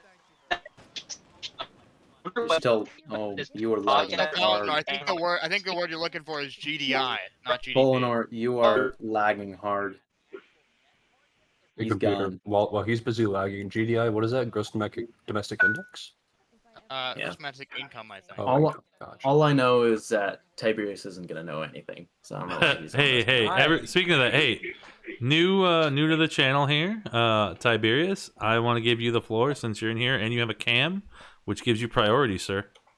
Oh, well, I appreciate it. So is this your server, by the way? No, this is the American Octagon. This is Sprouticus' server. Oh, okay. Well, I'm sure I'll get kicked whenever he gets back. Anyway, so there's a lot I can actually discern from this. Is GDP the best metric for this in regards to winners? In regards to renters, not necessarily. I will push back on Reddit for that. But if you're looking horrible, okay. So here's the problem: when looking at different terms of oh my god, the feedback. I'll unmute you, Big Al. Okay. All right. So excuse me. When it comes to GDP, that's for the nation as a whole. And the problem with renters is that usually most of them make up like the very low income bracket, and they're usually the ones that are most susceptible to unemployment forces. Basically poverty controls, that kind of shit, right? Basically, what for me falls out here is that does it show that the economy is moving? Yes, but it doesn't show what areas are moving quicker than others. We have it across the board. I think the unemployment right now is like 6.4, and most of that is in urban areas, and most of that is among urban poor people. So, if anything, the GDP numbers that are growing right now are not reflecting them nearly to the degree that they're reflecting the reindustrialization that we're seeing in North America. So, yeah, I'm going to push back on Radif to say, yeah, this is not a good match. So you're saying there's a reindustrialization? Yeah, a lot That is of the most foolish point you could have taken. Hey, Out of kiss all my of ass. that. There we go. I do want Am I to single better now? hold on. I do want Jesus. to. I do want to ask Tiberius though. What is your just overall take on like the eviction moratorium in general, the extension, all that? Like, I just want to get your basic take on what you think about the whole deal. There's so much I can go into that. Eventually, it needed to end at one point. I'm kind of glad it is ending now instead of later. Well, But yeah, it ended. It didn't end. They extended it today or yesterday. Federally. Wait, no way. Yes. Bullshit. They extended it again? They did till They October. did. Yep, Are they till out October. of their fucking minds? Okay, hold on. Dude. So this is going to completely change the conversation because Guess I think who the landlord is? so. I want to say because I don't know if it was basically they even though the Supreme Court struck down the CDC's ability to extend it due to emergency circumstances, they basically changed the stipulations and narrowed the scope a tiny sliver, and then reinstated it. Like You've gotta literally be shitting yesterday. Yeah, literally like yesterday. You get a little bit more They're specific gonna on what they bankrupt. did. They're gonna bankrupt 70% of all landlords in the country. That's a horrible fucking So idea. basically what they did was they said instead of being an overarching everybody, they said if you have a county that has a moderate to severe transmission of the Delta variant, which actually covers about 90% of the counties in the country based on like what the articles I read said. I don't know if that's actually 100% factual, but that's what almost every article I said read. And then it only is people that make less than like $100,000 individually or like $198,000 like together with But spouse. that's almost everybody. Right, exactly. That's It was, a horrible fucking idea. Well, so I want to add another caveat here on the eviction protection declaration by the CDC. I think this may have been the earlier one, but I think the same rules apply. It seems as if there are two stipulations that need to be met, or I should say two stipulations from lists of each that need to be met. Column A is with regards to income as well as like welfare that you need or like receiving stimulus check. Column B, however, is a little bit more decisive, right? So column B requires that you have one of these following attributes. My household income has gone down substantially. I have been laid off from work. My work hours or wages have been cut, and I have extraordinary out-of-pocket medical expenses.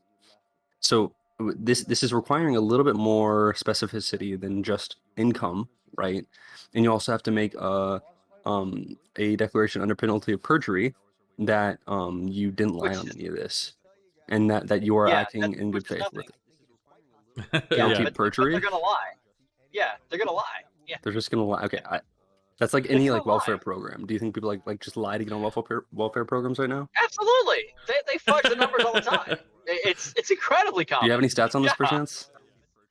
Yeah, check literally anything in the welfare offices. That's a great Dude, source. there was literally a court case that just happened less than I think a year ago, where a guy like got rejected for welfare, and so he claimed his 12 pigs as dependents, and then was approved for the program, and then was later. Do you know how much pigs eat, Falinor? They eat So- a fucking lot. They I'm are gonna definitely be really dependents. clear here. The reason you don't have data is because you can't find data for this with regards to like people faking the welfare shit. Maybe like the people that get caught, No, you totally can. right? There's tons of welfare fraud. Well, There's you tons can they don't welfare you can fraud. say this, Like, but you don't have any evidence. Hang on. Get evidence. No, I totally can't. No. Pick a category. Literally any category. Are you talking? Do you want to do dependents? Do you want to do income? Do you want to do employment category? Because there's so much widespread welfare fraud. There's been so many studies conducted on it. Literally, just pick a category, and I'll give you a data set for fraudulent Okay, information. let's do welfare. for the eviction moratorium. How about that? So But Can you that'll guys be hear me? literally all of them. Can you guys hear me? All of Brown, them you are going to be idiot. fraudulent. That's So- really showing your bias right here. Okay, So so on Not all of them. so I'm saying all the hold on. categories Reddit, have fraudulent. let Rediff go real quick, and then I want to throw it back. Let me know when you're ready, Tiberius. I know you're still reading. It looks like, but I do want to get your Almost take. at my rig. No. Tiberius can't read. But Go ahead, Rediff first. I'm just hanging out because Fallen Or went on a rage mode. I'm just gonna let him go. Let Okay, him go. Rediff, So. go ahead, Yeah. and then Well, I'm actually almost wait. at my rig, so I can do a lot more now that I'm not driving anymore. So Well, Rediff, go, and then when you get back on your actual rig, Fallon, then you can hop on. Okay. So the sum value of output by resident producers, or the GNI, right, has increased in the last in the last 3 months, right, which would signify that people are making more money. So either way, even if you guys don't find that GDP is a relevant argument, there's still cause to end the moratorium. That's all I was gonna say. And it's not GDI, it's GNI. Who I don't know who said GDI, but it's gross national. I think that's income. gross. Yeah, gross national income. Yeah, but the that's it. first That's all. rebuttal that That's I it. would have. Yeah, the first rebuttal I would have against GNI is that it's including institutions like Amazon. Yes, Amazon does have an increase of income, and they've had a continued increase of income. No. That's all workers. No, don't worry, Fallen Or. That's all workers across the nation. Don't worry. No need, Fallen Or. You're good.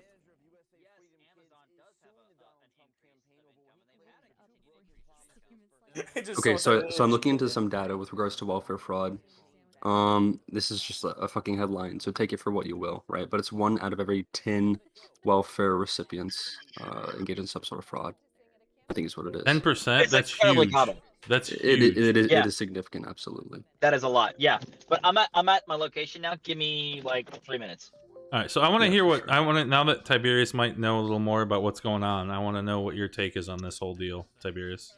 Yeah, I was trying to figure out, or the one thing I did read was like the extension, and I can make heads or tails of it. But my opinion on it was always that, all right, cool. What you're basically doing is that you're staving off one problem in favor of another. Now, a lot of the landlords were able to, because they are businesses, to get subject to the COVID loans, and I can't remember what they were, like PPP loans or whatever the fuck they were. PPP loans were for payroll protection. There was some other ones that were for interest rate, like low interest rate loans for like landlords and stuff like that. They were like 3.75%, but they were actually like payback loans, not just forgivable loans.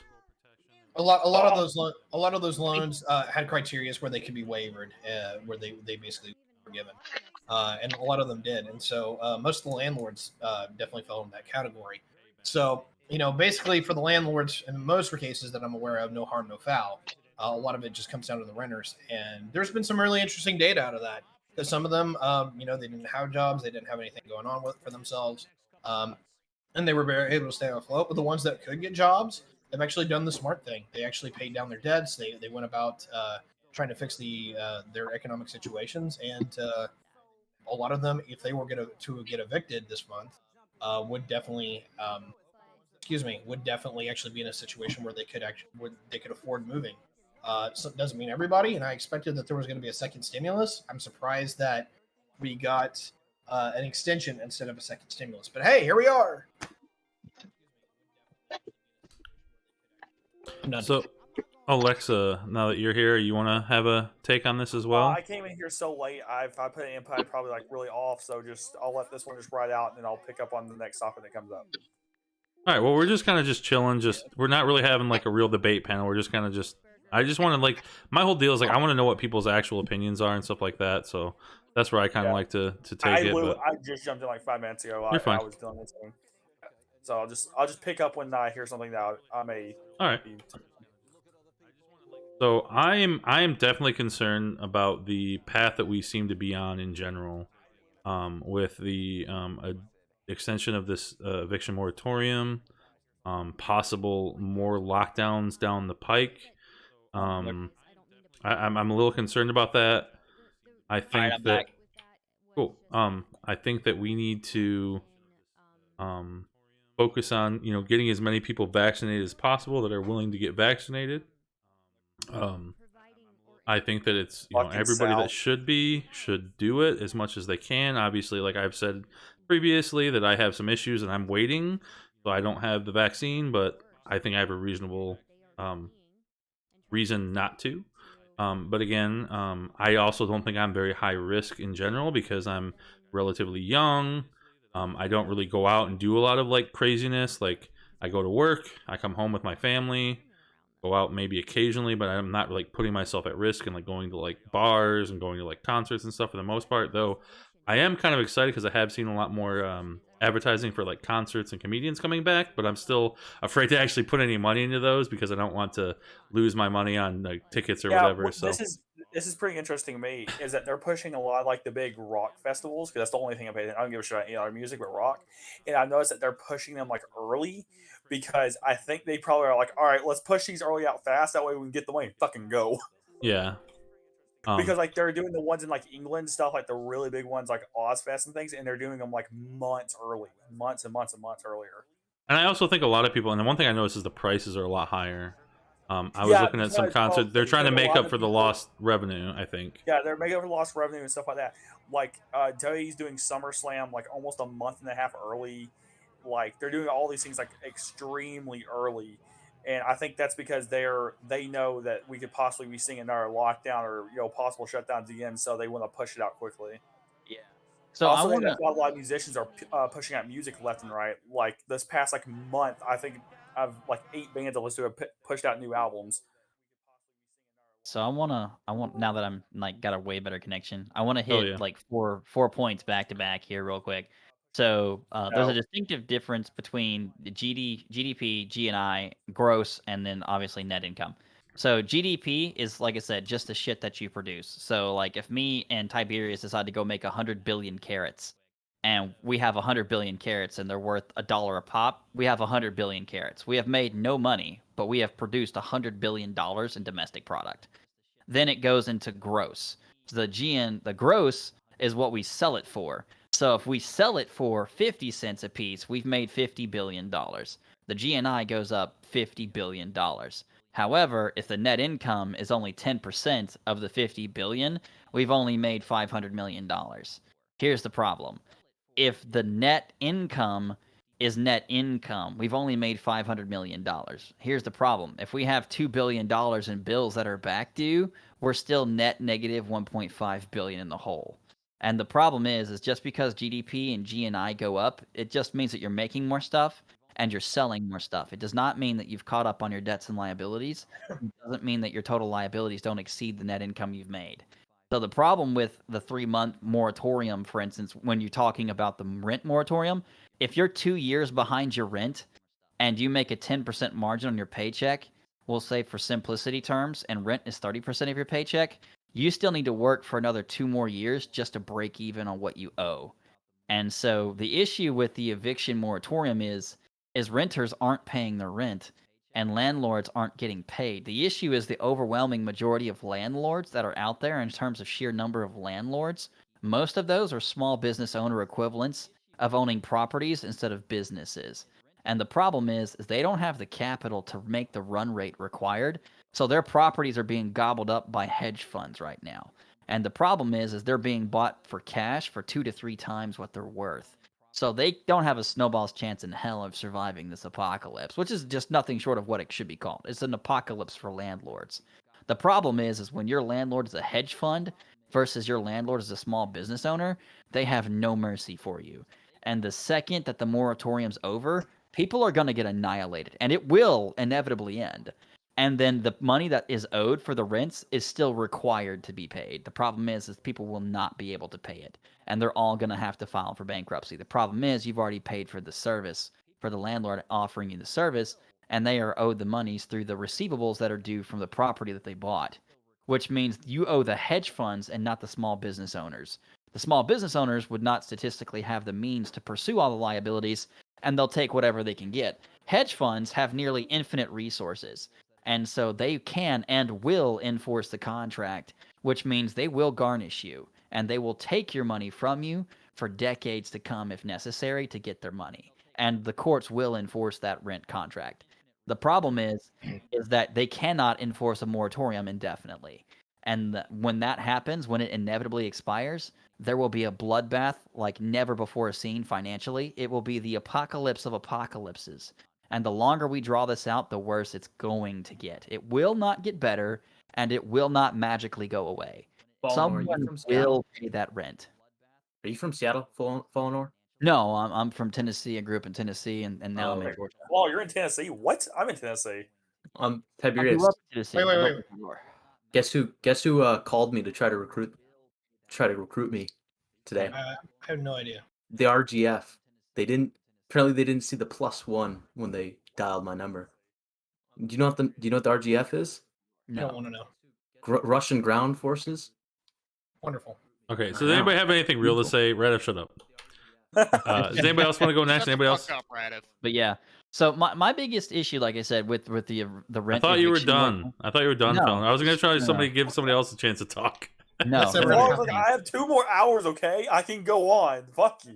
Yeah. Like everyone else on this panel, it's me. This is my panel, my debate. Fuck you. I'm just here having fun, guys. That's all I want to do. Just having a good Y'all time. had time to talk. Now I'm here. Oh, okay. So I Let was like, Big it's Daddy my Fallon job. teach you about economics. That's But my no, job, in- fucker. In all seriousness, it is one of my big concerns because a lot of my friends, like from bigger pockets and stuff like that, they're all landlords, and so I see. Well, I that's see the way to this- build wealth in this country, really. Yeah. I mean, that's the way. Well, a lot of people have put their money, instead of going and putting into 401ks and stuff like that, they've put into real estate. And the issue with that is they can't continue to afford not getting paid. They will eventually lose their mortgages. And the issue is these are the people that are higher income, higher revenues, and higher asset counts. But the issue is if you destroy their credit, you destroy their ability to build their businesses or expand further. And a lot of on that stuff top of isn't that, liquid it's gonna cost as them. well. Well, no, they're not. These what I properties, mean. properties, contrary to popular belief, are actually highly illiquid unless they're sold for massive discounts, typically at losses. And the issue is a lot of landlords, they finance their properties. The overwhelming majority of landlords, I'd say 95% plus, they finance. They do not pay in cash. And the issue with that is they can't afford to lose these properties. Because in a lot of cases, it's called the FIRE community, which is financially independent early retirement, which is kind of funny because it doesn't actually spell fire. It's like fier, but whatever. But It's the French. issue It's is, French, Falmar. yeah, It's French. French Fier. fire. Yeah, because they're gonna surrender soon. The issue is once you've destroyed their credit, you're wiping out the top 25 percentile bracket of your financial sector. And the problem is that that's how the economy moves. And once you wipe them out, it's game over. Because Wait, the most economy moves because of the top 25% landlords? They're the ones that move the economy? the top 25 percentile of the economic bracket, yes, because they're the ones who put the money in the bank accounts, which allow people to be able to borrow money to be able to lend money out to organizations like Fannie Mae, Freddie Mac, and other places like that. Without their money in their accounts, the banks cannot lend money. Gotcha. So like the loaning economy, like the banking economy, not like the entire Yeah, market. exactly. Okay, Yeah, gotcha. yeah. Because the issue is if you wipe out the banking economy, you've effectively wiped out the entire economy. Because the majority of money that moves in the country moves because of financing. Once you take away financing, the country grinds to a halt. And that's why they've made it as easy as humanly possible for interest rates for banks to give out more and more money, and they've lowered their cash reserve requirements as much as they can. They've dropped it to zero, which is a historical unprecedented since before the major banking collapses first happened. Which is why they made a cash reserve requirement in the first place, was because banks were lending out too much money. They were dramatically over leveraged.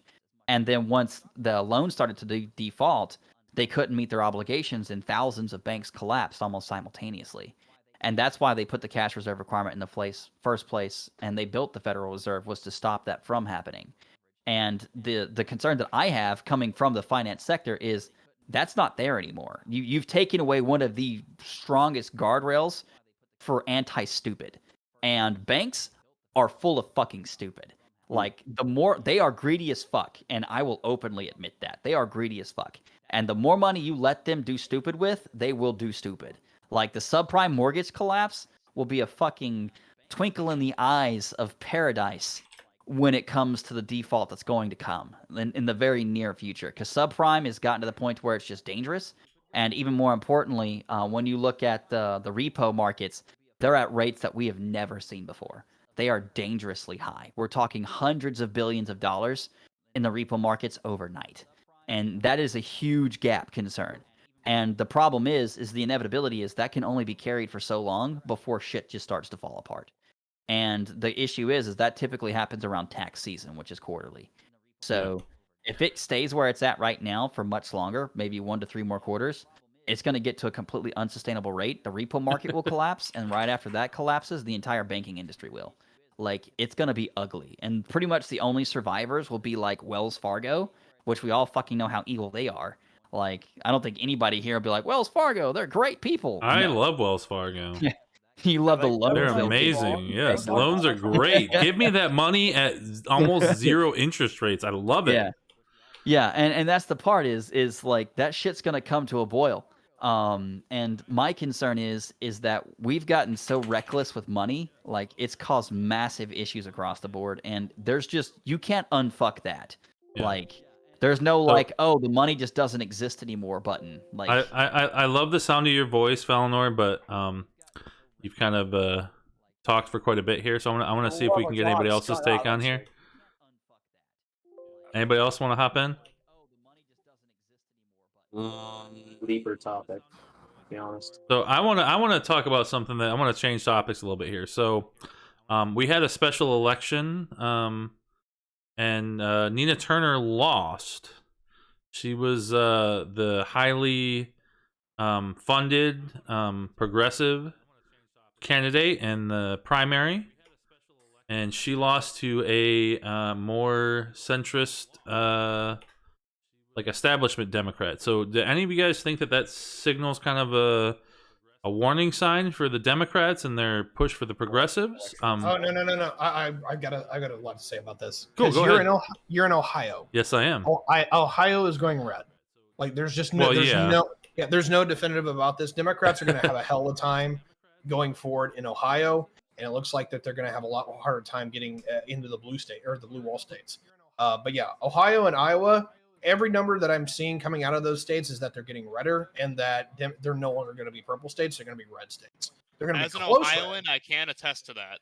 Yeah. So I was gonna say, just to shed some light on this issue that we're talking about here, we're talking specifically about Cuyahoga County, which is a suburb of, or basically Cleveland, which is a predominantly progressive and blue area, and now their Democrat progressive got primaried by a more moderate,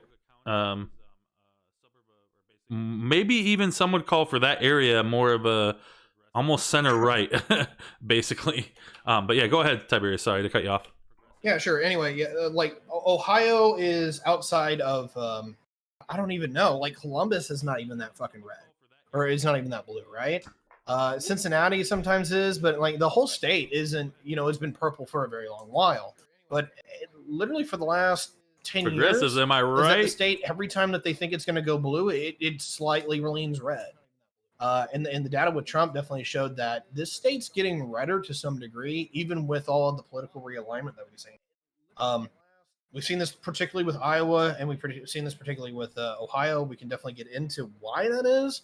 But I'm just pretty much forecasted that they're going to be leaning red for the next while, unless somehow the Democrats can reach out and touch base with them, and I don't see that happening.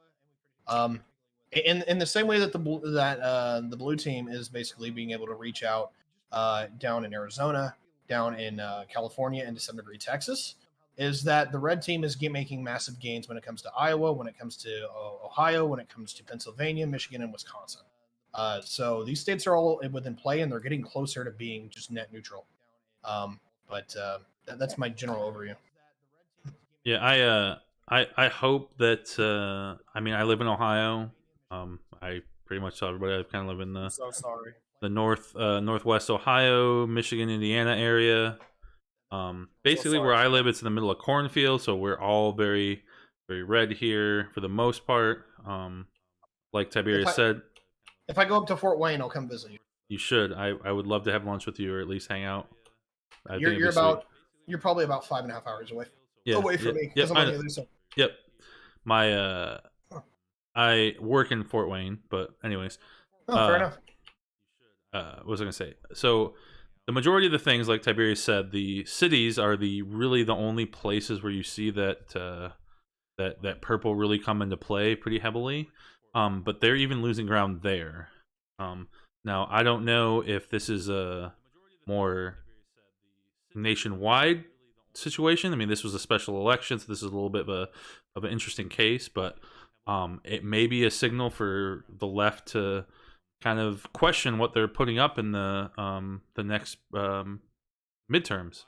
I definitely can see, and it's kind of weird because we're kind of having both sides having the same issue. I see the left having their progressive candidates kind of being shunned a little bit, but I also see the more right Trump appointee type like kingmaker people then losing as well, because we had that same issue happen with I forgot what candidate it was, but it was just last week they had a special election where the Trump appointed or the Trump like endorsed candidate lost. So I kind of think we're seeing the centrists, the reasonable centrists, you know, like me, kind of showing their there's a reason why these people are losing is because I think people are finally fed up with consistently keep voting the same people, or the people who are coming up are fucking insane. It's like the issue is that both sides are promoting people or bringing people along with this right who no one fucking likes. Libs and commies and all No one wants to keep voting in these same morons over and over, and then guess what? We bring new people in, and then they're the same kind of fucking moron. It's like that's the whole problem, and I think people are finally fed up with that stuff because I mean, who wants Ted Cruz for longer? I think oh my God.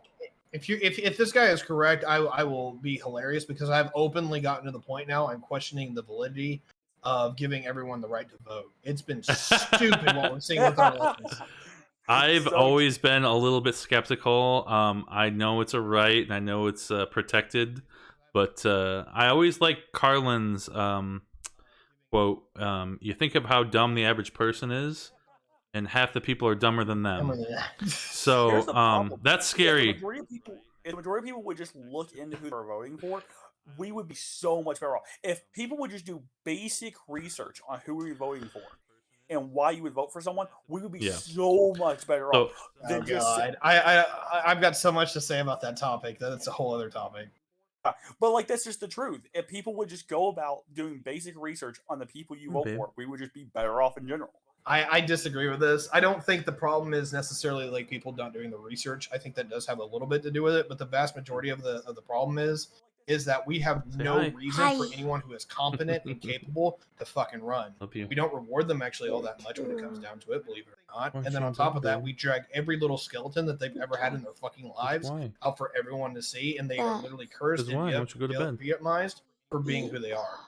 It's absolutely fucking retarded. Because is not an answer. I agree with that. Like I agree with that take. That one of the big issues is we just consistently bring people along who are just brain dead morons, as I said before, and we leave the people who are rational and stuff like that. We leave them in the dust because they just can't compete with this like really weird complex battle of it's Ted Cruz versus like Bernie Sanders, and then if we look on the other side, there's all these people, but they can't get anywhere because Ted Cruz and Bernie Sanders are set in the way of, and they're bound to win. We fuck over everyone else is in the middle. Tiberius, somebody. How do you feel about seeing all of these school boards being crashed by a bunch of anti-maskers and anti-vaxxers? I seriously hope that the Republicans have a reckoning regarding the anti-vax shit, because I know the moderates are not on board with this shit, and they've actually started making their voices very well known regarding this lately. I just like the whole Trump train is I think next year you're gonna have an open out fight in the Republican Party over where the future of the party is gonna go, because the anti-Trump train is starting to actually get its fucking shit together, and I'm happy for that. I think it's agree. Concerning. I think it's concerning seeing all these anti. Oh, it absolutely is, but it's one of those deals where I'm in the depths of my despair when it comes to the right now. But this is that time where I've said this before, and I think that we're getting there, is that basically the shit has to hit the fan and everything has to hit the wall for people to go, all right, shit's fucked up. It's time to fucking fix it. And I think there's a lot of people within the Republican Party that have been very quiet under the age of Trump that are starting to be like, you know what? We lost. This shit isn't fucking working. And our party is going to absolute dog shit. And I want nothing to do with that. But instead of backing out, they're now getting more involved. They're like, no, we're going to bring back we're going to either bring back the old Republican Party, which is cringe, or we're going to bring a new Republican Party. And so I think there's going to be an open there's going to be an open fight during the primary season in 22 for where the Republican Party is going, and it's going to be very interesting to see who wins and where. Yeah, I But totally. Tiberius, it must be Trump forever. Trump forever, Tiberius. We must have him for eternity. Look, I hope not, and I don't want that to be the case. The problem right now is that there is no spearhead that is going anti-Trump. There's a lot of ground movements. There's a lot of party officials like on the lower level, but there's no one who has been a major backer within the party that's openly leading the anti-Trump movement, and that needs to happen. Yeah, I agree. Yeah, I mean, the I'll only lead it. problem is that the problem that we have is the only person that even has a chance in our election that will come up for the next president is DeSantis. Like Trump's not going to run again, and that only person is DeSantis, and that's just. I absolutely disagree with that. So there's two things. Well, number one is that I think DeSantis has a pretty good shot, but I don't think if Trump decides to run again, and I think he actually might, believe it or not, is that he's pretty much got it in the bag unless somebody very, very strong comes out to bat against him. I think DeSantis looks pretty good. I think DeSantis looks pretty good, but the only person that can actually challenge, Trump in a knockdown, drag-out fight and actually win is actually Dan Crenshaw. Okay, so like the part I disagree with is that if Trump runs, he has a pretty good chance. We're seeing. I literally posted this a few hours ago, where like the large portion of America doesn't want Trump to run again. Like I'm talking about within the Republican Party, not for the general. Yeah. Well, even there's like a large portion of the Republican Party that don't want Trump again. It's definitely been growing, and if you had asked me like 3 months ago, if anyone was going to challenge Trump, I would just have said hell no. But there's a lot that can change in 18 months coming up before the next election, and I am super on board getting the fucking anti-Trump train. Also, it's very not Trump-like because if he knows that he doesn't have 100% chance to win, he will not run because that's not bullshit. Trump-like. Like, I mean, this whole fucking Donald Trump will not do anything if he knows that he cannot do it for 100%. And right now, he doesn't have that 100%, so he won't run. And as long as that's the factor, he won't run. That's not Trump. If I had seen him act rationally before the election happened, and particularly after the election happened, I'd totally agree with you. But I'm no longer convinced that this man has a limit in his head where he says this. Oh, sure, he's crazy. I agree. He's a moron. Like I'm one of the biggest people to be against Trump there are. I think he's a jackass. But like the whole thing is, his logic works. Is if he doesn't think in his mind that he has 100% chance of winning, he will not run because he's never been that way. Because the reason he ran in 2016 is he knew he had it. He knew the person he was running against. No one liked Hillary Clinton. He knew the president we just had, and he knew what the people, and that's what he aimed for. And that's why he did it. When this comes up in 2024, and he may think in his mind there is a 100% chance, he won't run. And he'll back whoever has a chance to beat Biden, or if Biden decides to run again. God, I hope not. I don't know. So my personal take on this is, I hope Trump doesn't run again. I think that's probably a bad idea overall for the Republicans in general. I do agree that with the polling shows that when he runs against anybody else, he's the clear winner. But I also think when you take Trump off of that, then DeSantis is the clear winner. I don't know if DeSantis is going to be the person if Trump doesn't decide to run. I think he's the most logical choice at the moment, but who knows? A lot can change in the next 2.5 years to see. I could definitely see like you said, Dan Crenshaw, Ted Cruz. Ted Cruz won't because he would. I don't think he will either, but I mean, it's a possibility. Boy. But he'll run, but he won't win. Yeah, he won't win. Yeah. President? I think DeSantis No, he won't win the only primary. person. No. Maybe Crenshaw. You could have win. You know who I see as president? Hold on a second. I want to hear the one person and then Fallenor. I think you have like something there with Crenshaw, but I think DeSantis is the only person that legitimately, outside of anybody, I think he's legitimately the only person that has even a snowball chance in hell to win on the Republican side because he's popular in the Republican Party. He's widely popular for being the governor of Florida. Most people applaud him for what he does in Florida. So I think he has all that going for him to go pretty strong. I don't disagree with that. DeSantis has like the administrative credentials where he's just like, hey, I've got a history, I've got a background, I've served the state of Florida, which is a purple state, or at least very close to being purple, to the degree that it's like, he's got a lot of clout, he's got a lot of gravitas, and he can push that pretty well forward. The problem that I have with like Crenshaw is that while he's a neocon and I don't necessarily love him for that, is that he's got like the literally the all-American roster built behind him.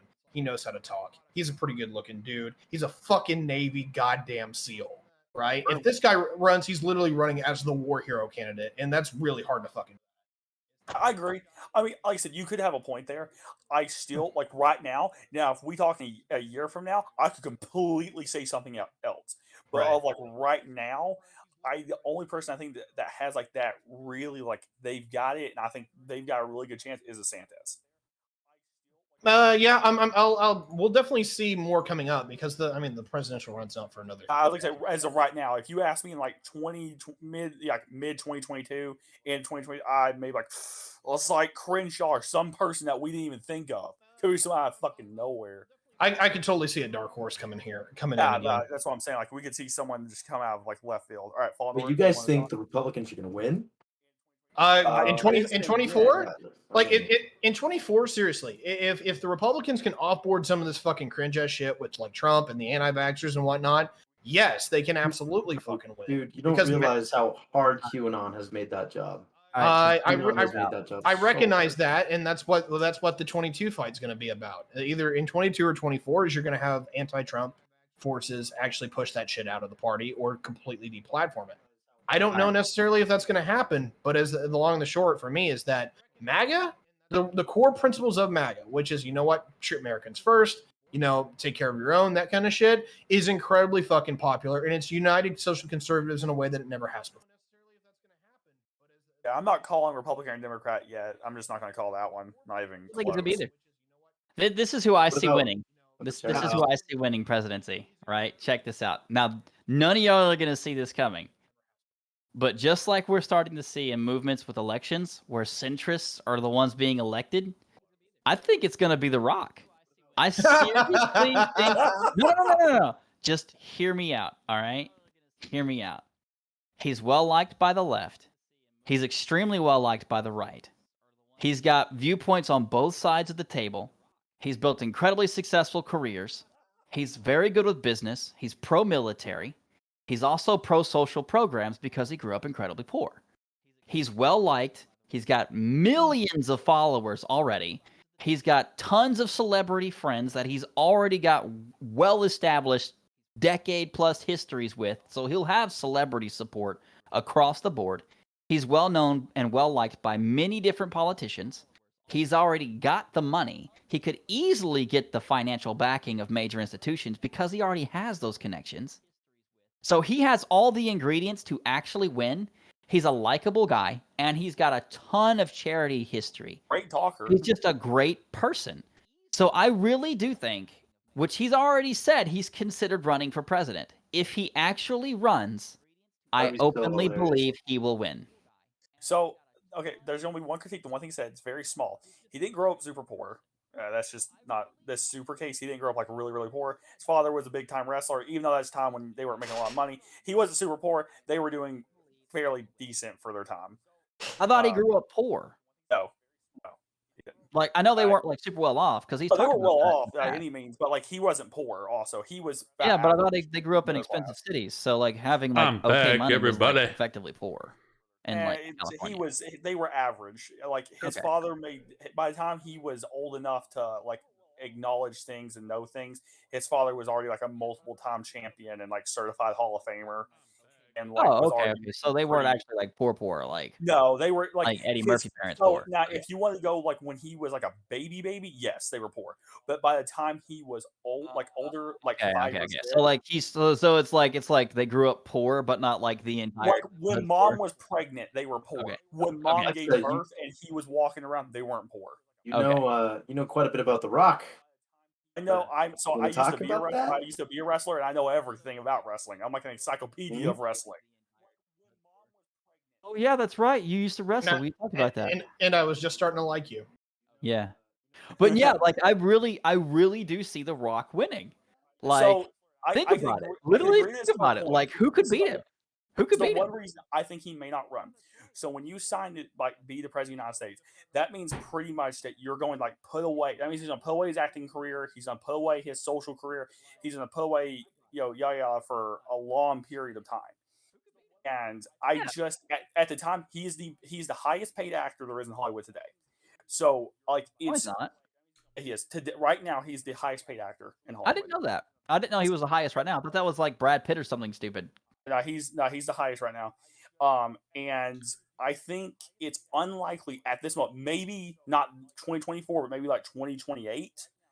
Maybe. I just don't see him running on this one because right now he's at the height and peak of his career. I don't think he will just want to push that off for now because it would do a lot of harm to that. So, but maybe by 2028, when he's getting older and he's slowing down, then I could see that. Yeah, but there's only one flaw with that logic. I don't ever see him slowing down, like in terms of like performance, because like I said, he's just a likable person. He's got an incredible following. Like I just don't see him slowing down. I'd see him guys are doing dropping it like just to do flies. it, but like My I don't panels are see dropping him like flies. Oh I no! just don't see him doing it in 2024 because I think don't. I think he's gonna be like an up and coming like consideration of being like the Morgan Freeman replacement or something. Like he's just like Morgan Freeman, but smarter with actual like okay logic. yeah. Well, that's what I'm saying. It's like he's not gonna be Morgan Freeman. I mean, like guy was actually God for like in the movie Morgan anyway. Freeman believes Like some weird things. Morgan like, Freeman believes Morgan some really Freeman could show up to like a C-rated movie that's just complete shit, and it's like Morgan Freeman is in this movie, and it's like it instantly sold out. Like it's this Morgan is all I fucking generally Freeman. want during one Like, of like Dwayne Johnson's campaign rallies. I just want him to go like the person he's running against and just hit him like the rock bottom through the table, just like dude, this right? is what I'll do. But that's what I'm saying. It's like, but he would actually be a respected world leader because he's like, I can literally break you in half. Kind of like he could literally by that flex logic, and then like here rip comes his Brock shirt Lesnar off out of nowhere, and be who's just like, I gonna will fucking break you, Putin. Like Putin would actually respect The Rock because he can actually hurt Putin. Like that's the thing. It's like we've had all these fucking pushovers, and this is like a real man's man. Like he's someone you look at, you see a leader. Like just his physical presence and then his personality is like someone you can actually respect Okay, at so face follow. value. What runs through my mind when I see him, I'm like, Daddy, and then my mind goes somewhere else, and I don't want to go any farther with that. But like, what runs through my mind when I see him, I'm like, Daddy, and then my mind goes somewhere else, and I don't want to go any farther with that. All right, Tiberius, what's up? got anything? I don't really know The Rock at all, so I can't really comment on it. Well, I'll put it like you could do it simply. He's father was black, mother was Samoan. He's half black, half Samoan. He was born in California. He is pretty much a centrist. I would have to say he's more left leaning than right, because certain like social programs that he backed and certain things that he's funded were more like left leaning things. I don't know. He's pretty solid as far as like his political stuff that he has said. So I'm gonna hop off here in a little bit off the stream, but I wanted to give anybody that wants to a chance to plug their channels, or if any guys stream or whatever. I linked yours in chat, Tiberius, because you're the only one that I know that actually streams. I don't know if anybody else does. But Hardly ever. I just want to thank you guys for hanging out with me tonight, and this is kind of like an impromptu stream. I was feeling a little black-pilled by the whole eviction moratorium being extended, and like my whole like giving up on government and how they're taking all of our shit and they're gonna ruin our fucking country. They're gonna ruin our lives. Yeah, it's well, all over, boys. They're taking it. It was a weird. It was a weird. Like I had like a really bad reaction to it, and I'm not even a fucking landlord. Okay, like I don't even have anything to do with like the whole deal. But It hurts me emotionally. I just know I feel like we're on the wrong path. We're taking steps that are just going to be very detrimental to the future of our country. And I have children, so I feel like I need to try to put forth the best possible country we can have in the future. And I think that we're not having that happen. So I think Tiberius is the only one that streams. So if you want to shout out your channel, feel free. And then I'm going to probably mute myself for a little bit, do a little sign off, and then hop off. And then we can still keep chatting in the Discord. That's no problem. But it's getting close to midnight, and I'm pretty Because like, tired. as soon as we're done talking, everyone fuck off. No, I love you guys, and I appreciate all your guys' opinions and hanging out in the chat and all that. So it's awesome. And thank you for hosting, by the way, Tiberius. I appreciate that. Yeah, no problem. I had just got finished up with what I was doing, and I hadn't given you some love, so I thought I'd definitely do that. And then, of course, you know, I end up rolling in here because the conversation was interesting and Radic was saying some dumb shit. What else is new? I love people True. rolling in, and I love your channel. I love rolling. I always find that you do your open panels a little later than I am normally on, or they're already over before I have a chance to get on. So I'd like to be on your open panels a little more often, but just it's just a timing thing. So yeah, I understand. But everybody that's on here, Tiberius has got a great channel. That's a lie. Don't lie to me. Oh man, he does geopolitics. I know He what does he does. I know who he is. the Don't go about like we don't know who he is. the He's mask been on all off the shows panel together is times like amazing. 10. Just big, just shut up. All right. Just shut up. This guy's like 10 times more than all of us. Like I don't stream. You have like next to no followers. We all. Oh, that's right. I can mute. Wow, dick. You bitch. I can fucking unmute. I got mod privileges. Too. I know, me too. It's fine. All right. Well, I'm gonna go ahead and go, guys. Thanks for hanging out. I appreciate it. You guys all have a great night, and I'm gonna be out of town this weekend, but I might stream tomorrow. I don't know, depending on if I got to pack and shit. But we're going up north and gonna go do some river tubing. Apparently, I guess that's the thing to do. Just float down a river. But you guys all have a great night, and thanks for hanging out with me. I appreciate it. They're on, dude. All right, so I'm gonna get out of here tonight, folks. Thank you all so much for hanging out. I'm gonna raid. I think let's raid Stardust. She's streaming still. She's another amazing streamer that I love, and you guys all have a good night. Stay out of trouble. Thanks again.